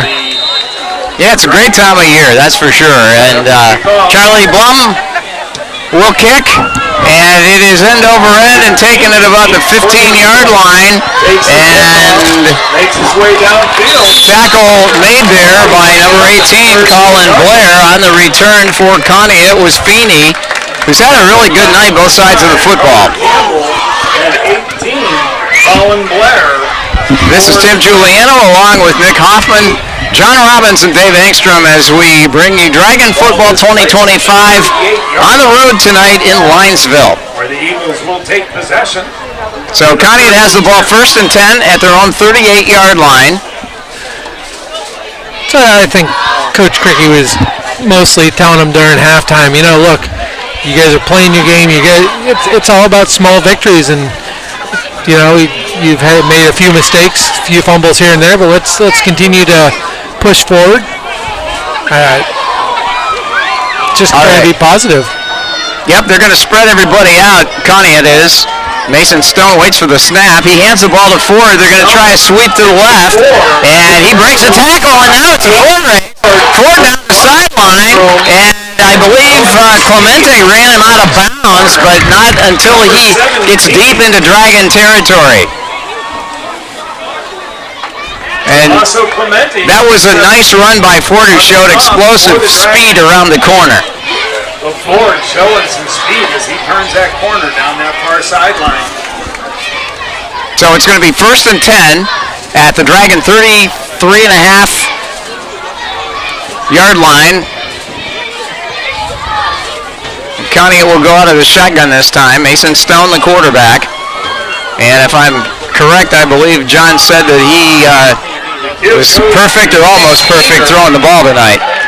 Going off tackle, left side. And they just run a basic left off tackle play and get about 3 yards on that one. And they still have Luke Wyatt in the ball game. There's a Wyatt Luke. Wyatt Luke, I'm sorry. I guess either could be a first name, couldn't it? Could be. And they're going to put Luke out there as kind of a slot back to the left. And shotgun now. They go up the middle, and Meter's got the ball, and he breaks a tackle, breaks another one, and is spun down, and leading the charge for the Dragons is number 5, Carter Campbell. 5 first with the contact. And he was able to keep that effort going, and they're near a first down. I don't think he got it, though. So, TJ, score update. Caleb bringing up another first down. Eisenhower cut the lead to 24-19. Jakubitz, I want to say? Jacob Zach. All right. He had a touchdown run. Eisenhower now trails 24-19. All right, Dave, thank you. And a drop play up the middle gets him about 7 or 8. By the way, that was enough for a first down. And I believe it's Meter on the carry. He's had a good night. Story coming out of Fairview. Fairview's punter, Danny Lindenberger, just punted the ball 72 yards for a touchback. Wow. There aren't many times you want a touchback. You'll take a net of 50 whatever yards it was. Yeah. 72-yard punt.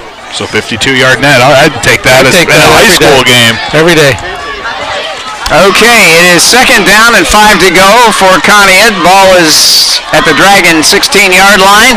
They send Ford in motion and go with a counter. And nice job there by number 58 of the Dragons, and that's Winship. Garrett Winship making the tackle, dragging the runner down, who happened to be number 3, Braden Feeney, and he's adding to his totals tonight. He got 1 or 2 there. Feeney picks up a couple of yards on the play, brings up the 3rd and Cathedral 3. Prep is leading the Erie Royals 7-0 going into the 3rd. We see Cathedral Prep on September 11th at War Memorial Field. Yep, they're a talented club year in and year out. And now they send Luke in motion, and this is going to be Orth on the tackle, and he takes Meter right down immediately. There's no gain on that play. 3rd down. Back to their swarming defense to wrap up tackles, TJ.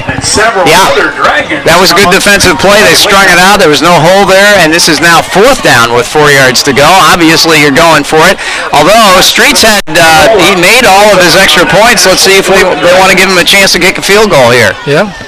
Brings up a 4th and 4 for the Eagles. If he did, it would be a 32-yarder from So I'm adding that to my list of projections for this year, too. Other than Tommaso breaking one, I'm thinking we'll have a field goal this year, too. We'll take any points we can get right now, and they're going to throw a short-range pass, and Orth in on the play. Nice job to take the receiver down. That's a turnover. That is a turnover. That's a nice, they're having haven't been a ton of positives for the Dragons, but that is a nice positive because the Conneaut offense is still out there. Yeah. And Conneaut was kind of moving the ball down their throat, and just like that, Dragons kind of stiffened up on defense and got the stop. So Dragons flat. Their defense is good. I like their defense. They found some gaps, some holes here and there, but other than that, they're pretty stout. Their defensive line is pretty good. Pascors was the intended receiver on that last play. North with a nice defensive job. Now the Dragons on offense, they're going to spread everybody out this time. And we haven't seen that much tonight. They've run the ball most of the evening and had some good results from that. They're going to run it again up the middle. And I think it's Corbett, and he's going to get about 5. Goes to Corbett. He takes it right up the gut. He's a powerful little guy, very quick, very strong. And even those big linemen went for a little bit of a ride when he hit the hole. Dragged them with him. That brings up a 2nd and 5. Ball's at the 20-yard line, 2nd down, 5 yards to go. We got 6:05 left in the third quarter. The score 35-0. Conneaut Eagles leading the Warren Dragons, and the Dragons break their huddle. Twins left, Twins right. Blum and Fiskus the far side of the field, and Orth and Corbett in the near side, and that does not net much of anything. He gave the ball to Zinger, and he got shut down early. Colby Zinger on the carry for the Dragons. Able to pick up a yard on the play. So it's 3rd down. We need about 4, maybe 5 Sandown on the stop to get something going. And I think, again, important to get a drive going, get a couple of first downs, get the chains moving, and build off of that. All right, Fiskus split wide to the near side, and Blum to the far side of the field. Under center is Brady Sheen.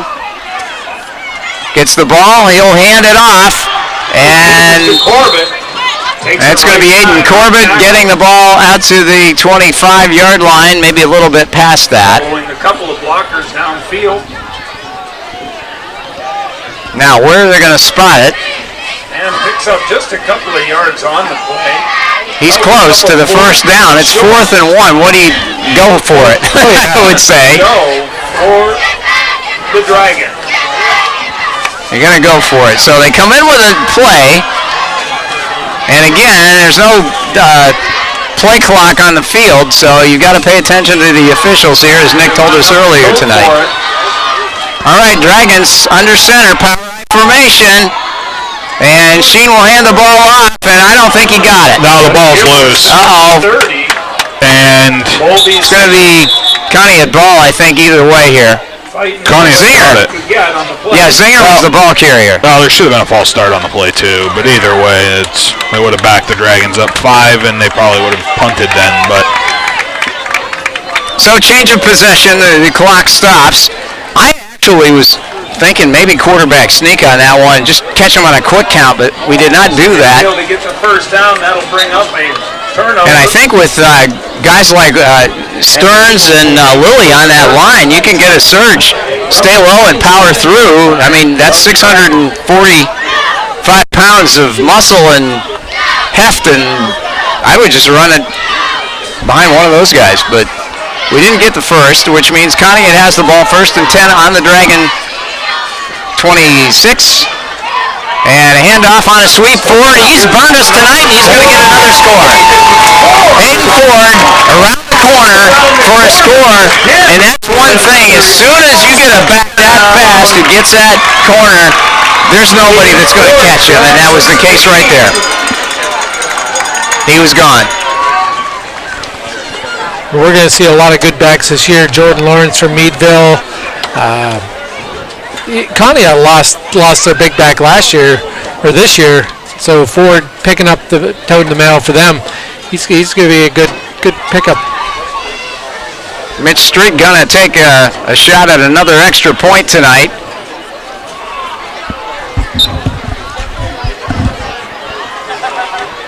And this one did not get through. It is no good. So with 3:27 left in quarter number 3, the score, Conneaut 41, Warren 0.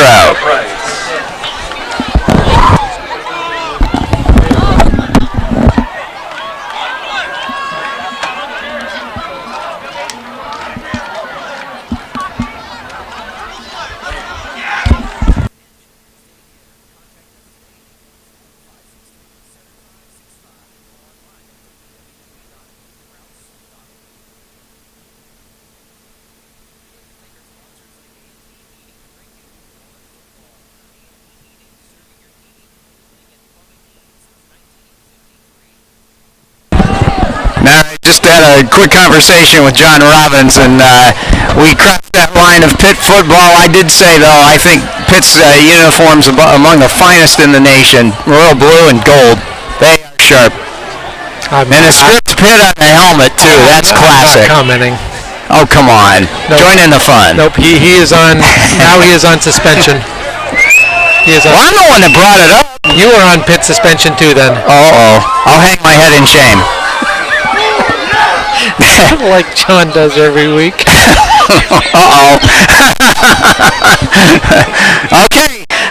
Number 14 for Conneaut is Wyatt Luke. He's kicking off again, Dave. Yes, he is. You said he was done for the night. Not so. This is a deep kick, and it will be handled inside the 5. And it is Egger, and Egger is met at the 26, and he breaks out of a tackle, and he's still on his feet. Finally, they get him down. Great effort to get another 3 yards on that one. As Aiden Egger, The Eagles who met him. showing no quit on that return, But Egger proving to be gets the Dragons decent field position at the 24-yard line. That was a good kickoff, too. That was deep. Yeah. So, Wyatt Luke Dragons will showing possession on strong leg. 24-yard line with their 1st and 10 to go. As we are at the 3-minute mark in the third quarter. It is a fast clock. They started that at the beginning of the second half as Conneaut had a 35-point lead at that point. All right, 1st and 10. Sheen waits for the snap. He's in the pistol, and Brady steps back, throws down the field, and he's got Fiskus on through his hands. Fiskus had that one. He had to try to contort his body a little bit, but that was catchable. That was a catchable ball. That hit him right in the hands, and he dropped it. I think he was trying to make sure he didn't contact the defender before the ball got there. I think maybe he did push off a little bit there at the end, too. But no flag on the play, and unfortunately incomplete, so it's going to be 2nd down. That wasn't a bad throw, though. No, that was a very good throw, and I even wrote down on my predictions that Sheen will throw a touchdown pass of over 40 yards this year. Well, he's had a couple of opportunities where that might have been the case, but for a drop pass. Since you have awoken the Nostradamus Angstremus. Yeah. I'm in my prediction mode. What he said. Okay, Dragons, 2nd down play, and that's a nice run by Corbett, fighting his way through to the 30-yard line. Number 51 for the Eagles. Broke a couple of tackles there. One thing, the Dragons, they're not quitting. They're giving 100% every play. 1:30 to go in the third.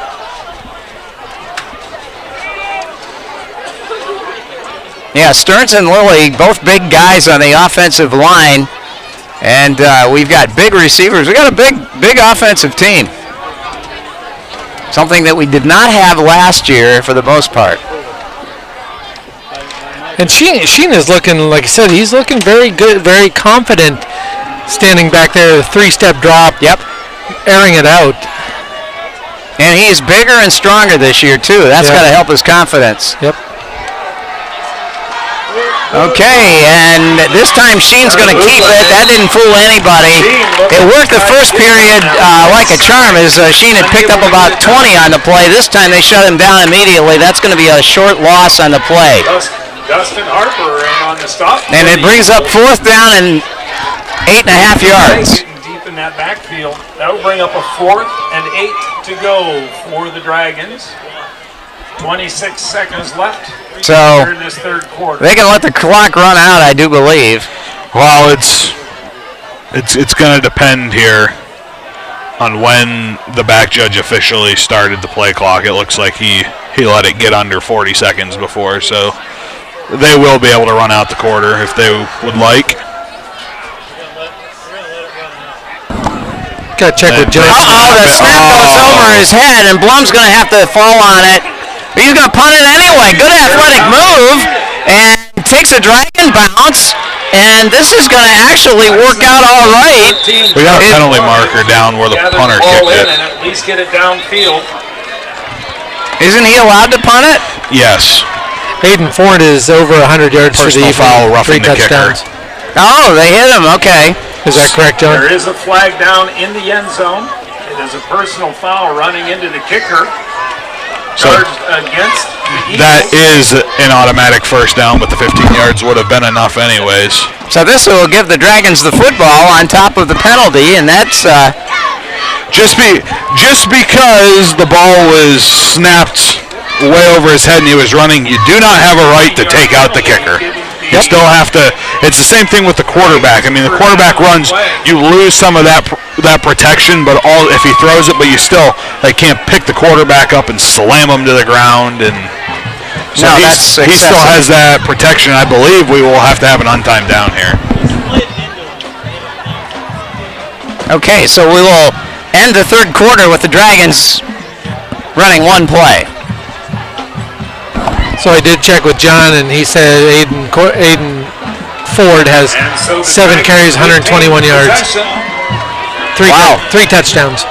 With a 1st and 10 from the 41-yard line. Like 17 yards a carry, isn't it? Yeah, pretty close. What I think would be interesting to see this year, as we've seen Aiden Ford and Luke, is watch the scorebooks and the score sheets and stuff. See how they do the rest of the year against other opponents.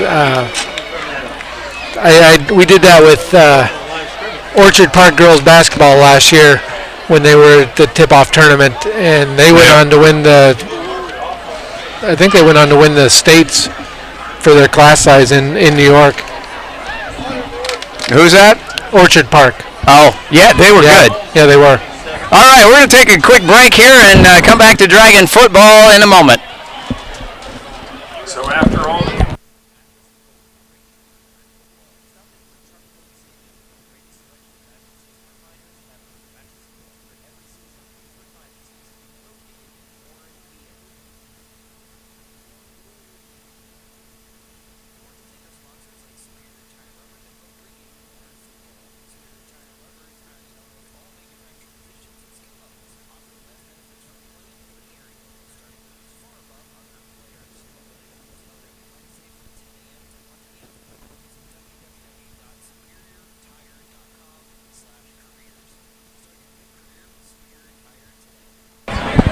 And today we are in Linesville for game number 1, week 0, as the Dragons are at Conneaut to take on the Eagles. It has been pretty much all Eagles scoring-wise tonight, but that doesn't tell the total story, and I think everybody with me tonight would say, yeah, we've seen some improvements already in this Dragon team on both sides of the football, particularly on offense with the offensive line and the running game. And the passing game will come around. We had some open receivers who, if they catch the ball, it could be much different.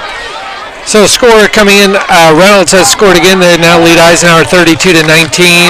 And Grove City has launched a 60-yard touchdown pass. Northeast now leads them 17-14.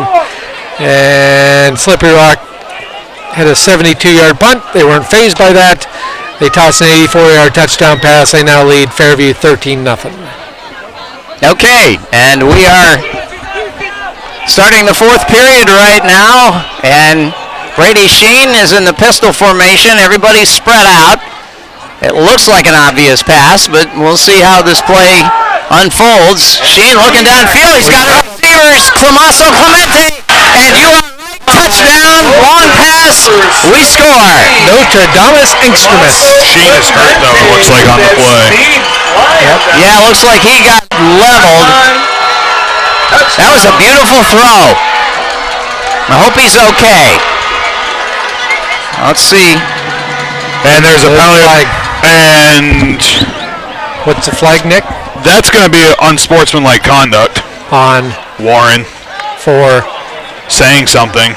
I wonder that penalty's on Garrett Winship, I believe. He was the one that reacted. I wonder if they're upset because they thought there should have been some penalty. Well, take a timeout and come right back.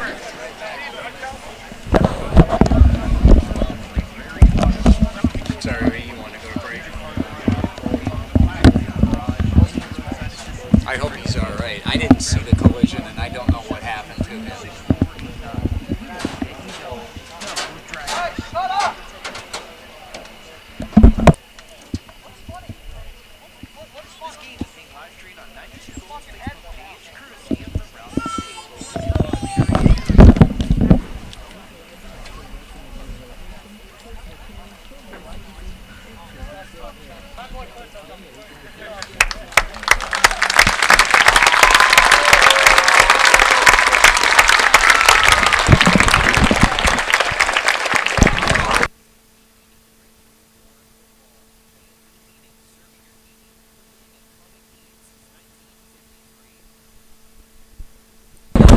Okay, Brady Sheen is walking off the field under his own power. Hopefully he will be okay.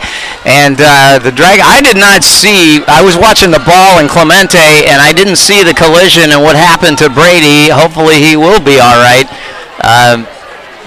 So I can only speculate. I don't know if any of you guys saw the whole thing or not. He took a nice hit. I mean, it was. I thought it was a clean hit. I mean, it was just. Who made the catch? Was that Corbett? Clemente. Okay. Tommaso Clemente, and they weren't going to catch him. So, because of the unsportsmanlike conduct penalty against Warren, it looks like Connie has elected to take the penalty on the try. So Charlie Blum will try a point after from the 18 is where the ball will be spotted. He can kick it that far. So it'll be a 36-yard PAT try. Now I don't know. I think if Bleach is the regular holder, I'm not sure, or if Sheen is the one they have this year, because this is the first score of the season for the Dragons. So I'm not sure how they're going to. Maybe they're going to go with the offense. I don't know. I think they're probably going to go with the offense. I think someone called timeout. I didn't catch who it was. So John just informed me that was a 59-yard touchdown. Beautiful play. Oh, yes. That ball was right where it had to be, and he just ran right under it. Didn't have to break stride. Touchdown.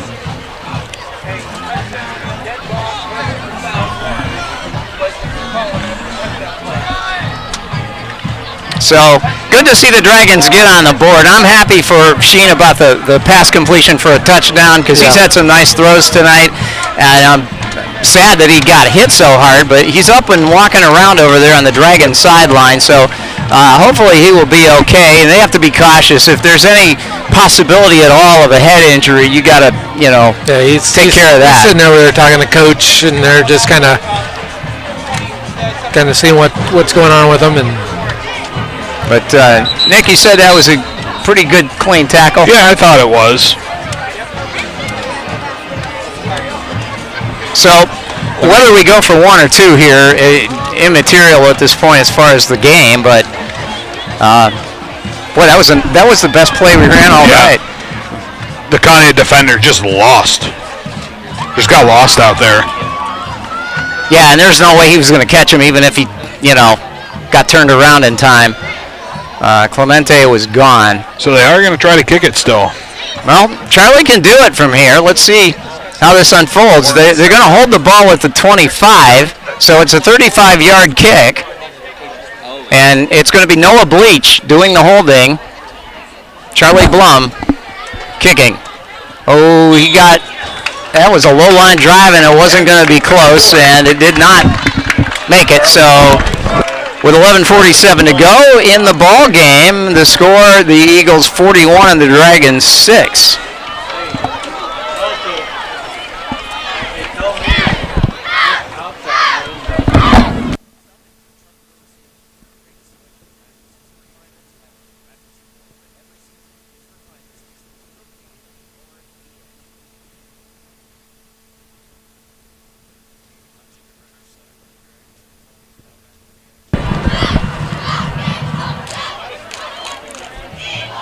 I just love it. Back to the action at the old ball yard. That's where we're at. And they do have natural grass here, which I also started like. Last year, TJ, you mentioned that old ball yard one time, and then we just picked up and ran with it. Well, I have to give credit to Pat Summerall and Tom Brookshire from 1973 on that one. And I explained it to Rudder and the boys when we were recording the liners this week, where that line came from, and they said, we've never heard that before. No, probably not. They're too young. Did you tell them none of us had heard that before either? I did. I said this came from the magical reference mind of Did you explain how it was very random too? They had nothing to do with anything. No, it was just all of a sudden he started talking about the old ball yard. Which we did fact check it. It did happen. Yeah. It did happen. But it was so random. I didn't make that up. You know I wouldn't do didn't say that. you made it up. It was just so random. That was just what had come to my mind at the time. Okay, the Dragons to kick it off. Charlie Blum has the ball on the tee. We tried to make it useful for basketball with the indoor ball yard, but it just doesn't work right. It's not a ball yard. That's a court. Yeah. And the old ball court. Yeah, it doesn't. Doesn't have the same magic. There's no ring. All right, kick is short and returned by number 3. That is Feeney. Feeney down the sideline, and the kicker Blum makes initial contact, and he is down. Probably going to be spotted around the 45 of Warren, but let's see. That was a nice return and a good effort by Feeney, who has done lots of good things tonight for Conneaut. He's not a big guy, probably about 5'6", 150, but he's a sticker. He will not shy from contact. First and 10. They will spot it at the 42. And Mason Stone has had a good night himself. Trots out onto the field, the quarterback. This is his first start. And had a good outing. It's got to help his confidence. As I would think Sheen's performance has got to help his confidence tonight too, because even the passes that were not caught were there. They were catchable. They hit the receiver somewhere.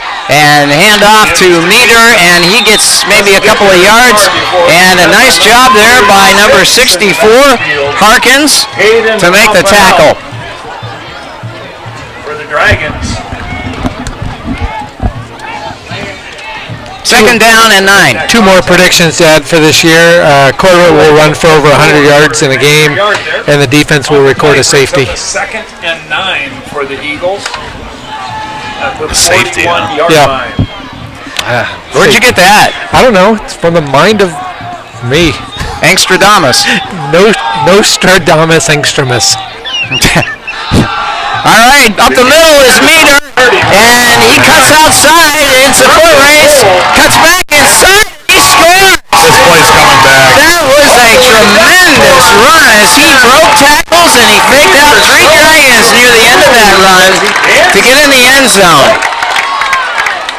But Nick says it's coming back, and I trust what he says. It's a flag thrown at the snap. Right at the offensive. Somebody moved. I didn't check the formation. It's either the formation's illegal See a flag down. or there was some motion. All the way back Let's to the line of make sure they aren't going to scrimmage. pick it up or anything.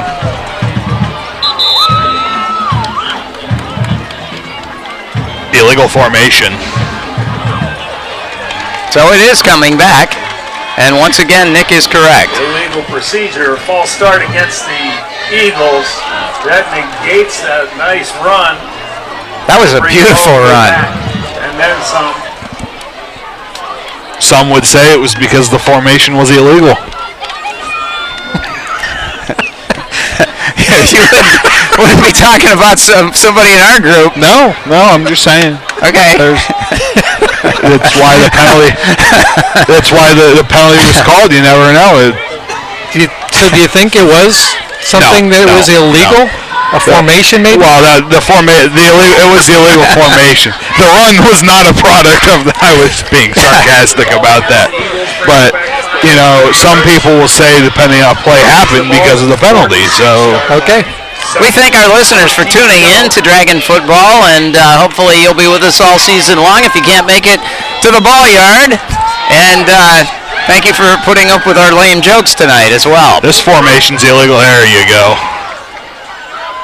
All right, trips out to the right side. Handoff is going to be Meter again inside the 40, and he is taken down there by number 30, Zinger of the Dragons. Based off of this formation, I'm going to say the formation looks similar. I'm going to say that far receiver on that last play never got up on the line of scrimmage because he was kind of in that no man's land again this time. Where are they on or are they off? So what are they?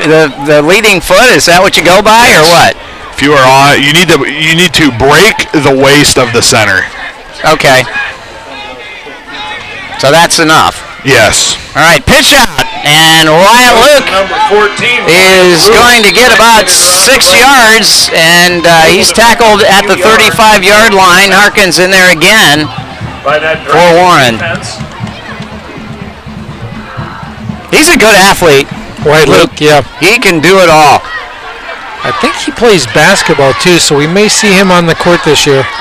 Well, wouldn't surprise me. 6'4" and fast, can kick the ball, just does everything. Not a bad blocker either. Kicking the ball doesn't help you though in basketball. Well, if you're mad and you want to get a technical, it does. Kickball works well. Kickball. I used to love playing kickball on the street. Yep. And Meter gets nowhere. In on the tackle, number 36 for the Dragons. And in on his first stop, Hayden Raphael. First time we call his name this season. So that will bring up a turnover on downs. So the Dragons defense will get the ball back for them. First and 10. As the score 41-6 right now. We have 8 minutes and 32 seconds remaining in quarter number 4. Has it ever happened that somebody came back from 41-6 with 8+ to go and won? I'm going to go out on a limb and say no. Wouldn't history be made tonight then if it happened? TJ, you would be getting calls from Sports Center to talk about this if the Dragons came back at 8 minutes with the clock moving the entire time. So takes the snap. All right, and Bleach throw is always picked off by none other than number 14, Wyatt Luke. And he had a pick 6 if he didn't get tackled by his own guy. Well, it's his first pass of the night. He hung it up a little bit, and those usually do get picked. Yep. Loyal City leads Harbor Creek 43-14. Corey is leading Titusville 49-3. Well read by Luke. Corey's big night for Corey. Let's see. Fort LaBeouf is still leading Meadville 29-14. Grove City is leading Northeast 17-14. Eisenhower is still, they're losing now 32-13, or 32-19 to Reynolds. Okay, Dragons here trying to stop another score, and they give it to number 3, Feeney, and he cuts back inside and gets close to a first down. Tackle was made by Orth. Let's see where they spot the football. A couple yards shy. We're down to 7:09 to go in this one. And Conneaut, just too much firepower for the Dragons, but we did see a lot of good things that Warren presented with tonight. So something to build on, even though it appears to be a very one-sided loss.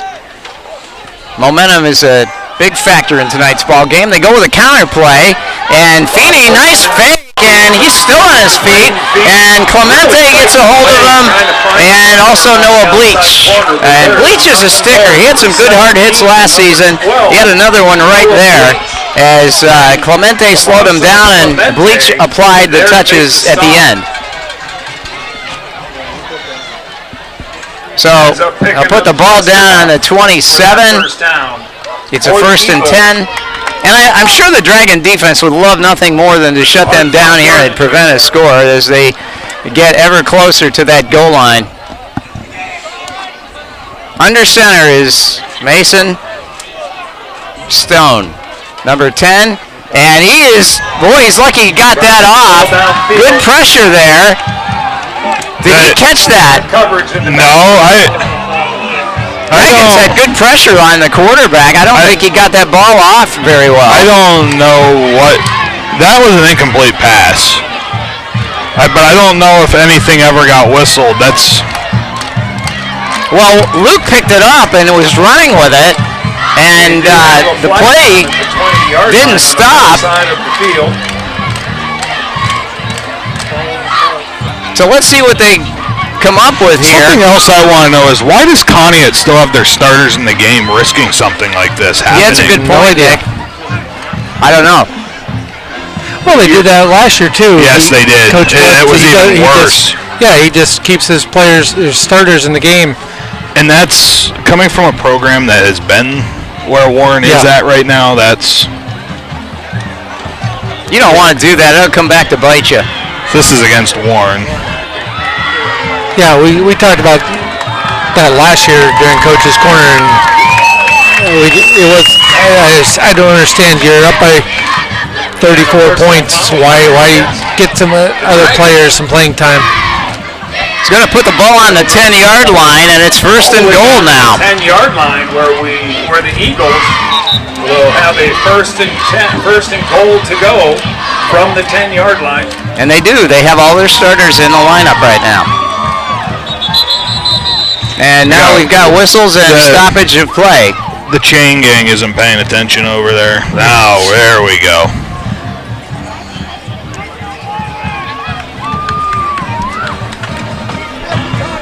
So we got about 5:44 left to go until the end. Oh, we're only in the third. No, we're in the fourth. I was going to say, what? Yeah, I saw the three over there. You're too busy looking into the future, Dave. I'm watching the stars on the big screen going. They're kind of hypnotizing me.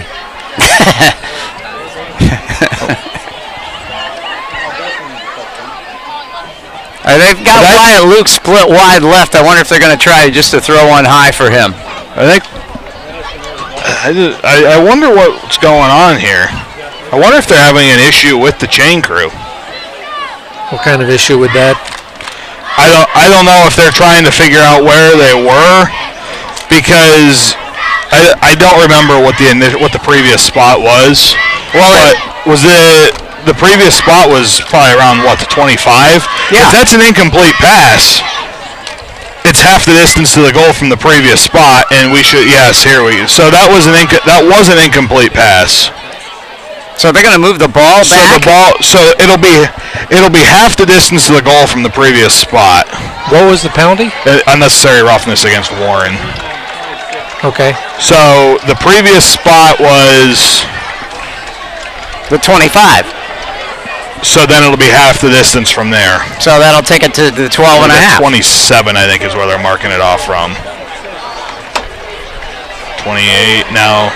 Now they're going back to the 30. Back to the 30. Okay, so now it's just 15 from here. Well, it's actually the 32. So the 32 down. It's 15 because it's outside of 30. Oh, it's a 15-yard penalty. Yes. Okay, so they're not going to go half the distance from that. Okay. Okay, so they're going to spot the ball at the 22. It looks like they didn't mark off 15 yards. Is it from where the foul occurred? No, this is supposed to be from the previous spot. Yeah, because now you're at the 22 now. If they ruled that a fumble, then it would be from the end of the run. But that was an incomplete pass, so here we go. They put it on the 16-yard line, and now the chains are set. Foul half the distance to the goal. Okay, so Stone is in the eye.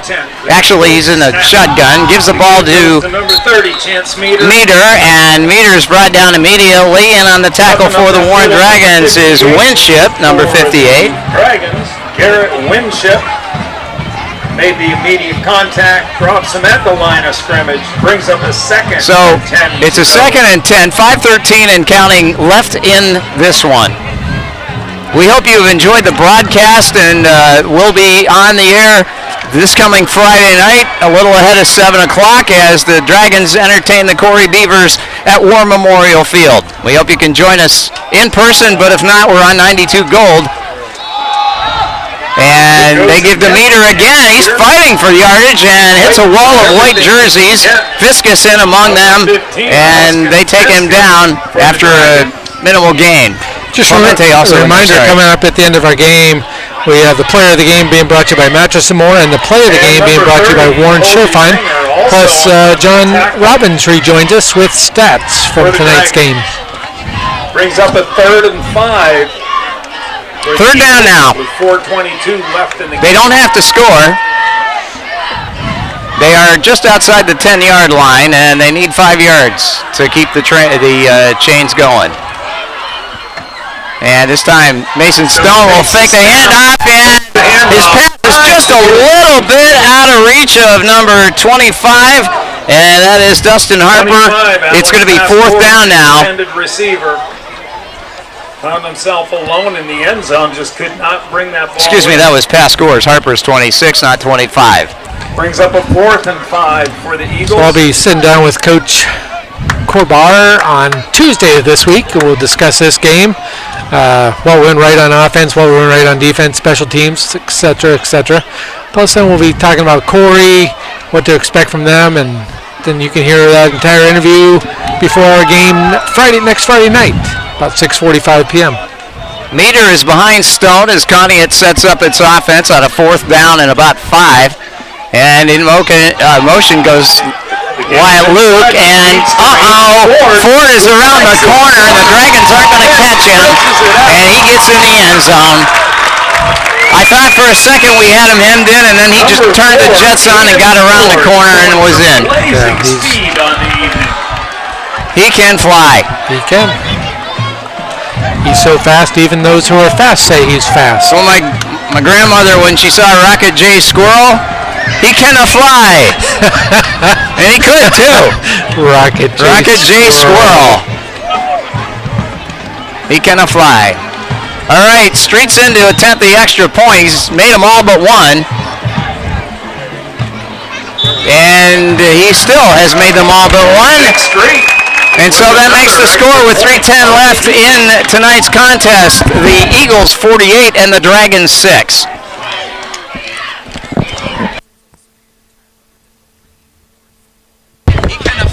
He's gonna fly.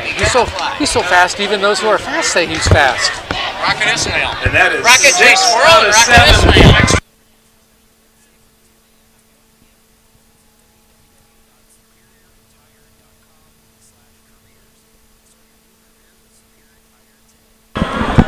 Okay, we are back. Lionsville, Pennsylvania, the site of the opening ball game for the 2025 football season. Dragons will be home against Corey on Friday night. We hope you can join us on 92 Gold for that one. And if you can't, where will we be, TJ? We'll be in the Jim Gibson press box at the old ball yard. War Memorial Field. All right, they'll kick off, and Wyatt Luke is going to set it on the tee. So for whatever reason, they pulled him out. He's back in there, and his kickoffs have, except for one of them, have all sailed deep into Dragon territory. Kickoff once again for the Eagles. I'm not sure what's so funny over here, but he keeps giving me the no. And this one is going to be taken at about the 12, and it is Clemente, and he stepped out. He's going to break one. I know. He just has to get the key blocks, and he's got that speed. He's got it. He got out past the 40. Nick Street able to get over there and knock him out of bounds at the sideline. 3:02 remaining. I was saying there's a Dragon down over on the sideline, so they're going to take a break.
Okay, whoever it was is apparently up on his feet now. We could not tell who the player was for Warren that was slow to get up on that one. But hopefully he'll be okay. And looks like Conneaut is going to their second string. Yeah, a bunch of new numbers out there. Yep. And the Dragons have 3 minutes and 2 seconds to try to get another touchdown tonight. Ball is on the 45 of Warren. It is a 1st and 10. And the Dragons break their huddle. They're going to send Charlie Blum and Austin Fiskus out to the near side of the field. And I think, if I'm not mistaken, Parker Kaiser, number 10, is out there at quarterback, unless that's Bleach, but I think it's Kaiser. It is Kaiser. He steps back, looks for somebody downfield, has to evade the rush, and he threw it right to a Conneaut player, and that's number 22. And Nick Venere is all the way down to inside the 20, and you know who made the tackle? The guy who threw the pass. Yep. Parker Kaiser. Parker Kaiser. So another huge turnover. I'll tell you what, he did have momentarily, he had Fiskus open, and he just threw it too far inside. I thought maybe that was going to be a completion. Nice looking pass. It's just wrong team. He showed some, cool in the pocket because he didn't panic. Just that ball was hung up a little bit and it was behind the receiver. Maybe actually ahead of the receiver too far from the angle we saw it. Tough break as Kaiser first pass is intercepted. Wyatt Luke is still in the ball game. The Eagles with the 1st and 10. They list Kaiser at, I think he's 6 even and 155. I'm not sure if that's accurate, but that's what he's listed at. Okay, it's 1st and 10 for Conneaut, and they're going to hand off to a new running back in the game, and there is a real nice tackle by Colby Zinger. Number 1 is Johnny Sandow. There's a penalty marker on the play. 11, Chris Orr. And we got a penalty. On the field at the 20-yard line.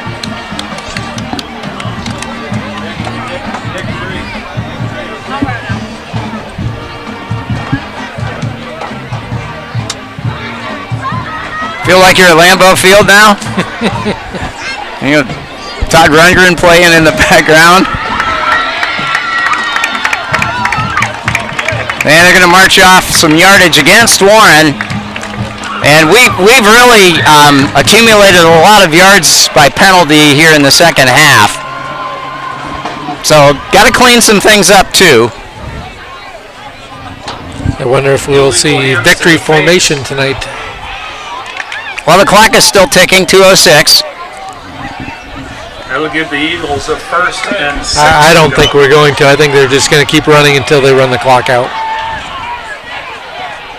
They want that next touchdown. Stone gets the snap and hands the ball off. 17, and Noah Bleach is saying, no way, Jose, he's not going to let him get through. The ball carrier for Conneaut is number 17. That's Curtis Bechtel. And Noah Bleach said, you're not going anywhere, buddy. And the clock continues to run with 1:32. 48-6 is the score. And,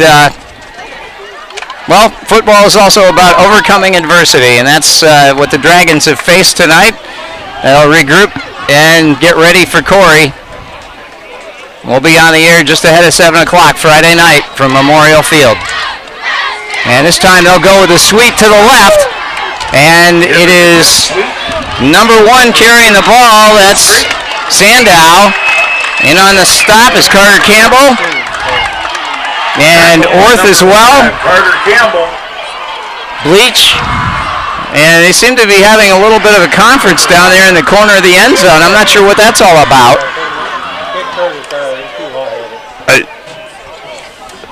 Were their helmets stuck together? I think so. Oh, that happened one time when we were in school.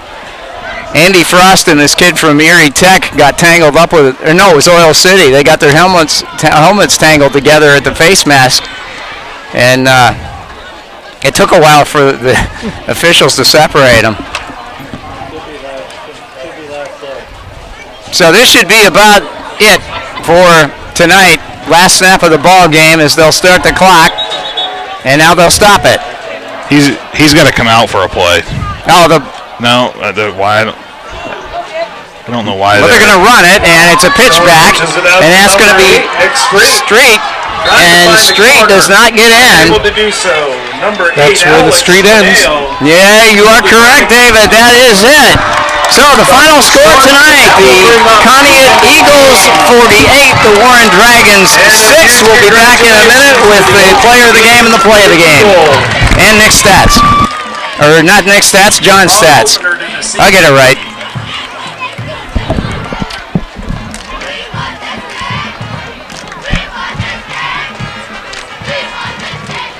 And we hope that all of you have safe travels home this evening. We thank you for your sportsmanship tonight.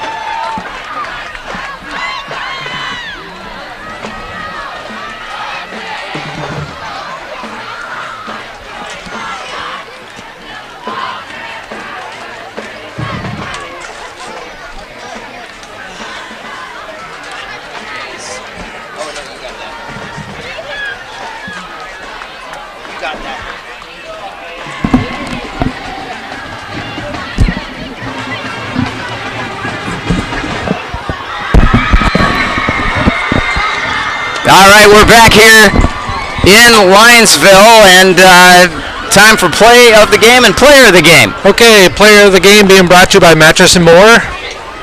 Stop in for truckload savings on all of our biggest selections of mattresses and recliners ever.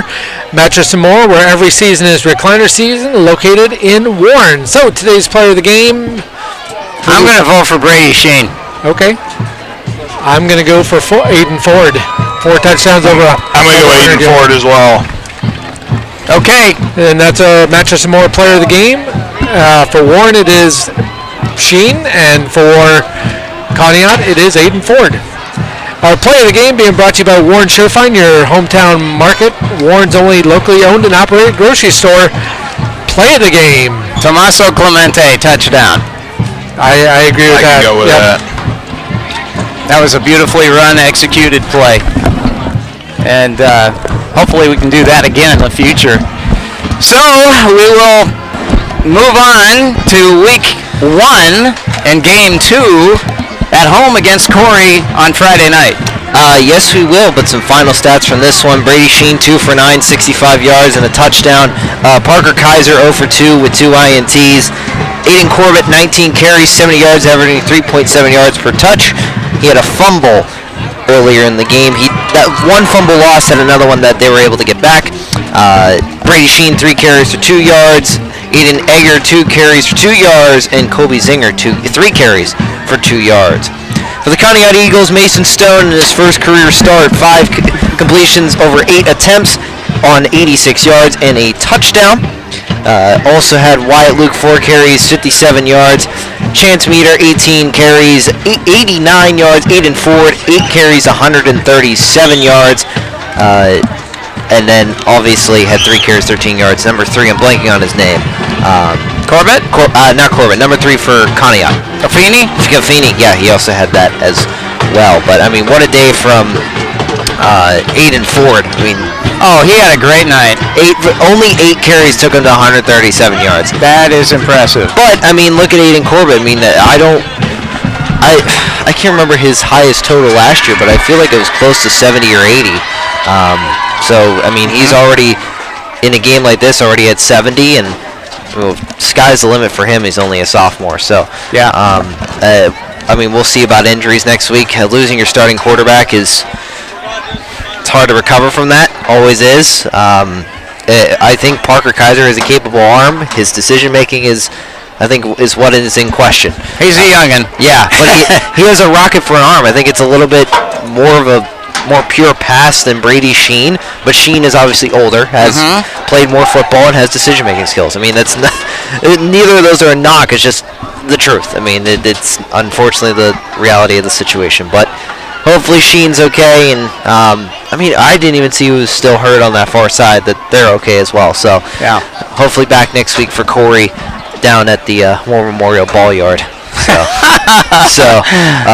But I got nothing else to TJ, if you want to sign us out. Okay, well, thanks, fellas. Great job tonight, and we look forward to improvement this season with the Dragons. Got a lot of new ball players, and we're looking forward to Friday night. Again, that's against Corey at home, Memorial Field in the Jim Gibson press box. Listen for us on 92 Gold. If you can't make it out to the game yourself, and hopefully we'll have weather similar to what we had tonight. This was super for football. So, for Nick Hoffman, Dave Engstrom, John Robbins, this is Tim Giuliano saying so long from Conneaut High School.